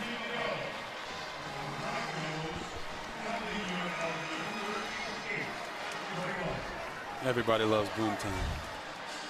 Tourism is going to go through the roof after that. Game summary sponsored by Pacific Life, building confident futures for nearly 160 years. Looked like it might be a blowout early on. Maddox Mattson showing the wheels were good very early, Robert. Yeah, they came out firing on all cylinders. He was making the right decisions. His ability to get through his progressions calmly is what really settled this team down and had them feeling confident. Then they had the unique screen, broken tackle. Man, you talk about Malik Sherrod, his ability to be in the open field, and then what? Everybody wants to get on the action. Welcome to Boomtown, baby. Okay, Boomer. Spencer Danielson. I mean, if there were a dome on this thing, he might have hit his head on the roof. He's so elated and excited. This season really hasn't been the easiest for them. They've lost more games than they're used to. Yeah. They didn't think they had a chance to get into this game a few weeks ago, and it found a way to happen. Man, sometimes you got to trust God and keep chopping wood. Bradley on the return. And he goes down at the 38. Colton Boomer came up to help take him down. Wanted to give some Boomtown on the hit too, huh? Love it when the kickers want to get physical. Hey, there are a couple routes into Boomtown, okay? It's not just one road. Not one road? All roads lead to Boomtown. It's like Rome. So that's brave right there, by the way. There was a guy earlier. Did you notice there was a guy earlier that had the S&T for state? Oh, he had two letters. Both letters. Yeah. Wow. They either had somebody call in sick. Was he a wide body? Not that much. Not that much? He doesn't deserve that. UNLV's got to hurry. Calandria on the run, and Benefield, who was down there on coverage, comes back in defensively and pushes him toward the paint for a loss. Yeah, now you're sitting here down 17, so it's a 3-score game. You've got 2 minutes, and the clock is still going down. If you're UNLV in this situation, you should be on the ball, trying to run plays as fast as you possibly can to try to at least give some semblance that you're continuing to fight. And they have in the third quarter. Like they could have easily folded up the tent. But yeah, there's a lack of urgency right now. It is Lyons who gets decked. The ball came out late. Irby ends up with it. He's saying, give me the ball, Mr. Official. Really on the field, the runner was down. He will not have the ball, and he has to give it up. Yeah, and you're going to see Lyons. Irby is pulling on this, and it comes out after his knee is already down. So it's the right call on the field there. Man, Boise State is not letting up. They are playing every play like it's their last play. And you want to see that same urgency from UNLV. Irby looked like he was Salvation Army with Jack Kuntz, the line judge. Like, can you spare a football? Just give us the ball, man. That's going to be the 2-minute timeout. They didn't snap it. Man, oh man. That play did not happen. The officials are gonna say he's down. Now let's see. They're gonna have to sort this out. One official was spotting the ball as though that was a legal catch.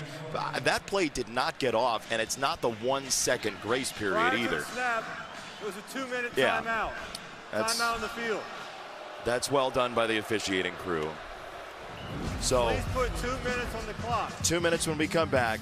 Spencer Danielson's feeling it. Boise State looks like it's going to be a three-peater in the Mountain West.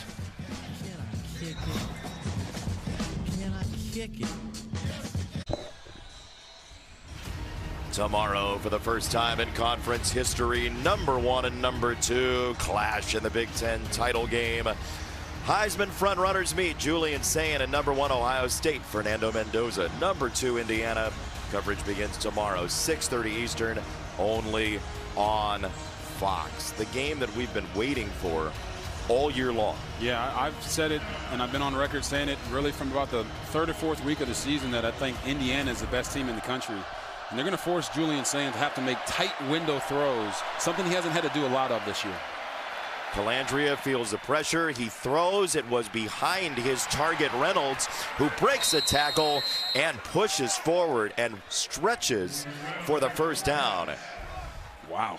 Amazing effort. You talk about it. You want to see your team fight all the way through no matter what the score of the game is. And we're still seeing glimpses of that from UNLV. Now they're back on the ball, trying to run their plays a little bit faster, just like we talked about before the break. Show that urgency. Go out there and finish the season strong. Lee gets by Notriani down the sideline. There's a standoff for a moment, as you see over on the sideline. UNLV dealing with the elements, you see Pope there, who's been all over the place defensively. McDuffie, who has been through so much as a UNLV player. Terrence Welch, the senior as well. It all comes rushing in these last games, doesn't it, Robert? This game means so much to them, and this game in particular, because they've wanted to get the monkey off their back of not being able to beat Boise State. And not having that opportunity hits you hard as a player because you know you might not ever get another chance to. Calandria throwing across his body. He's got a first down for Jaden Bradley. It's so much more than just a game as well, you know, for these players. Football changes people's lives. You know, it changes our lives. We get a chance to come up here and call these types of games, but for them, it's a way out of a situation of them growing up, and it means so much to them personally in their own journey, and you see all that emotion coming out on the sidelines. What is a last game like, Robert? Ooh. Uncertainty. You know, I think most people would say when you have your last high school game, you know, the majority of high school football players don't ever get to play in college. You don't know what that next level is going to be like. But when you have your last college game, for some guys, it's the end of your football journey. And they're not going to know what is happening in the future, but they know they had today, and when you don't get a chance to maximize that, it hurts you to your core. $1:16 left for UNLV. They do get it off. It's an option pitch, and it's Lee stepping by Virgin Morgan, and he ends up at the 30 and continues to move the pile. And they're going to mark him a yard short of the line to gain. Madry with the stop eventually. It's 3rd down and 1. You know, we travel every week with all the same people, camera folks and audio folks and folks in the booth. You see Jimmy there out in the elements. There's Cam, who's everywhere. I see him during baseball season as well. There's Matt downstairs. It's a phenomenal group. We all love each other. There's Eddie.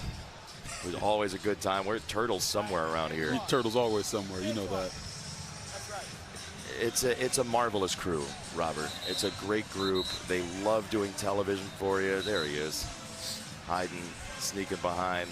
We miss when Turtle's in the booth. It's less fun when Turtle's not in the booth. Yeah. We got Craig up here, our entire crew, Andrew, our spotter, Mike, our stat guy, Scott, who's been here all year as our stat guy, Zippy down there on the sideline. Just really love working with these guys, man. They put it on the line every single week. Doesn't matter what the elements are. They're getting us the shots that we need, and without them, we're really nothing up here. Calandria goes down. Jaden Mickey again with the hit. It takes hours upon hours upon hours upon hours of hard work to do television live. Bo Garrett, our producer, Darren Foster, our director, Andrew Wolf, Brian Colucci, Brandon Williams, Jack Russo. They spend their entire livelihoods for months putting this on for you. We appreciate them one and all. Thank you. As we come down to our final 30 seconds, Calandria motioning to the sideline. 4th down and 3, and he zips it too hot to handle. Incomplete for Irvin, and Boise State will just have to kneel it down one more time to cement a three-peat. Wow. 8-4 coming into this game, not knowing if their starting quarterback was going to be back or not, and they showed up in a physical way, did it early through the air, which no one expected, breaking all the tendencies. But here on the blue, they remain dominant. 3-peat, and they ended up making the Mountain West Conference Offensive Player of the Year have his worst game of the season. And they do it at home again. This is going to be their 5th conference championship win at home. One more kneel down, and Boise State, after losing back-to-back games in conference play, locks in a dynasty. That's one heck of a way, as you see the Gatorade poured on Coach Spencer Danielson. That's one heck of a way to leave the Mountain West, and how dominant they have been, as you see the fans storming the field. This is the expectation, but they never take winning for granted.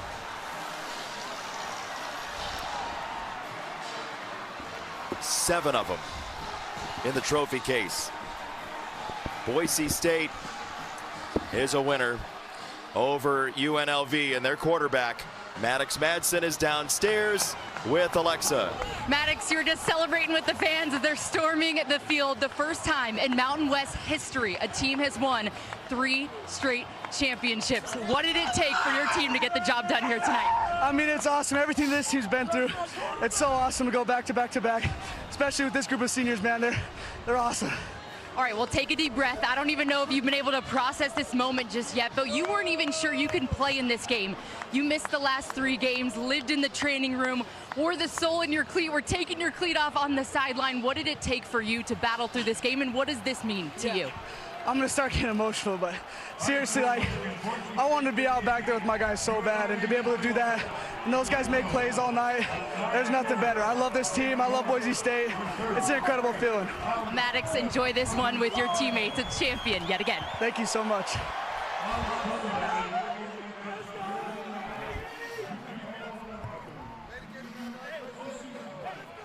You know, you turn on a Boise State home game, it's inevitable that you're going to see blue turf. Unless, of course, the entire city is standing on it. And it's become inevitable that they are going to win a Mountain West championship. Last 3 years over UNLV, no Triani and company get a victory again. We'll be right back from Boise with the trophy ceremony and that party after a short break.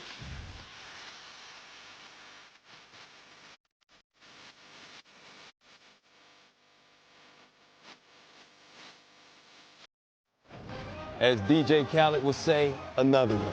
Boise State with its third straight Mountain West Championship, 7th overall, 38-21 over UNLV in Boise tonight. Welcome inside our LA studios. We're getting you ready for the trophy presentation momentarily. Meanwhile, the former head coach of Boise State, Chris Peterson, Bruce Feldman, Mike Hill hanging out with you. This was a good game, 38-21.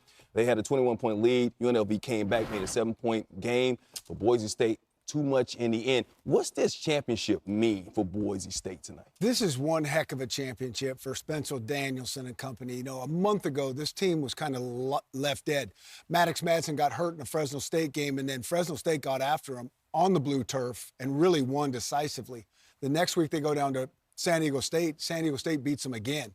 So it is not looking good, and they're playing with their backup quarterback, Max Cutforth, and he really does a great job for the last 2 games to get him in a chance to go beat Utah State to get into this game and then to beat this really good UNLV team. I mean, I'm telling you, when the energy's going backwards, like no momentum, negative energy, negative momentum, it is so hard to get and right the ship. Way harder than like last year when they went to field, they got all the momentum. This is way harder. This is a spectacular job. Win the last Mountain West Championship and get a chance to go win 10 games. Yeah. That's a pretty good season. They had a great season last year with Ashton Jeanty, but you wonder what would happen if Maddox Madsen would have stayed injury-free the whole season. It's tough. I mean, that's the challenge in college football these days. But I think for them to have a chance to have back-to-back 10-win seasons or double-digit win seasons, they haven't done that actually since 2019. I mean, obviously, I don't want to say the fans, it's easy to get spoiled when you're so used to the success. I mean, you know this. Again, when you lose a generational running back like they did with Ashton Jeanty, you know, almost won the Heisman last year, I think it's pretty impressive how they were able to find their way. You had the blowout loss against USF. You had a tough game against Notre Dame. I think they had like 4 games where they only scored 7 points. So credit to them to find a way. And they get it done once again for the 3rd straight year. It is time to give out the Craig Thompson Championship Trophy. Let's send it back out to RG3 and Boise State because they have won yet another one. Take it away, RG3.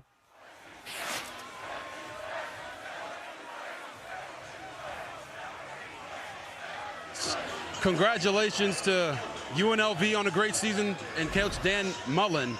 But my, oh my, these Boise State Broncos did an amazing job. And here to hand out the Mountain West Championship trophy is the commissioner of the Mountain West, Gloria Nevarez. Thank you. I'd like to congratulate our 2025 Mountain West champions, Boise State.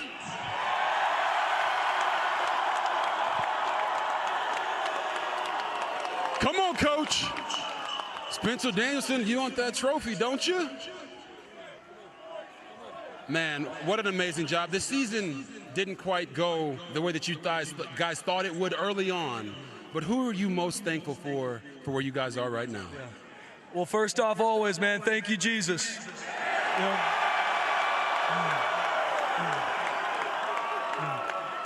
faith doesn't make things easy. It makes it possible. And with God, all things are possible, man. Doesn't matter what you're going through. Doesn't matter how hard it is. Anything is possible. And we were left for dead 3 weeks ago. But this team kept believing. Bronco Nation kept believing. We got the best players in the country. We got the best staff in the nation. We got the best fan base in the nation. Come on, baby. Coach, talk about your quarterback, Maddox Madsen. The way that he performed today was everything that you thought it would be, and I know these guys right here believe in him in the same way they believe in you. How amazing was he for you tonight? Maddox is an elite competitor. He loves his team. This team loves him. He never flinches, and he played great tonight. Led us to another championship. Coach, we appreciate you. Great job, man. Now let's bring up the offensive player of the game, the man that you guys all love, Maddox Madsen.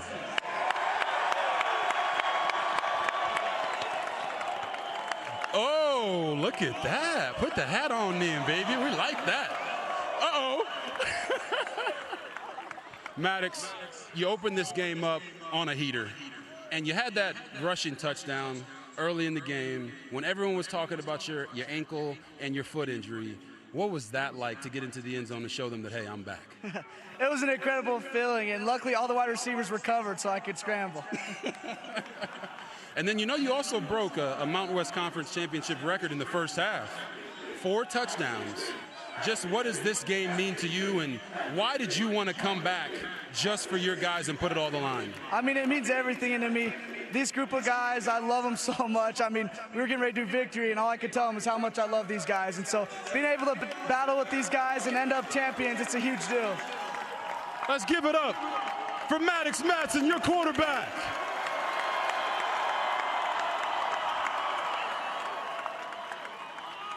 And then now we have our defensive player of the game. They call him Buck, Ty Benefield. Let's give it up for your defensive MVP. Now, Ty, you guys had the opportunity to come out here and truly shut down the Mountain West Conference Offensive Player of the Game and quarterback Anthony Calandria. What made that possible for you guys tonight? I mean, the whole defense just swarming.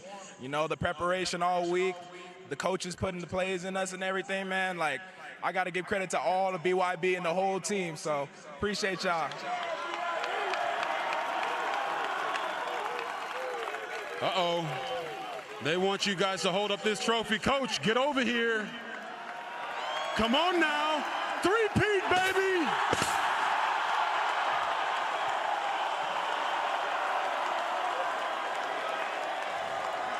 Congratulations to Boise State on the 3-peat.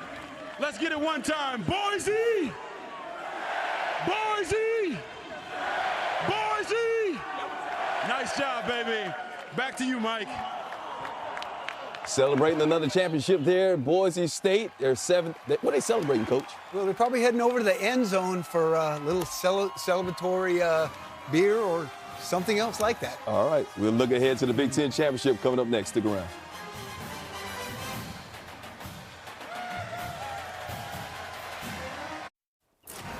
It's become old hat for Boise State. 7th time lifting that trophy. Mountain West champions for the 3rd year in a row.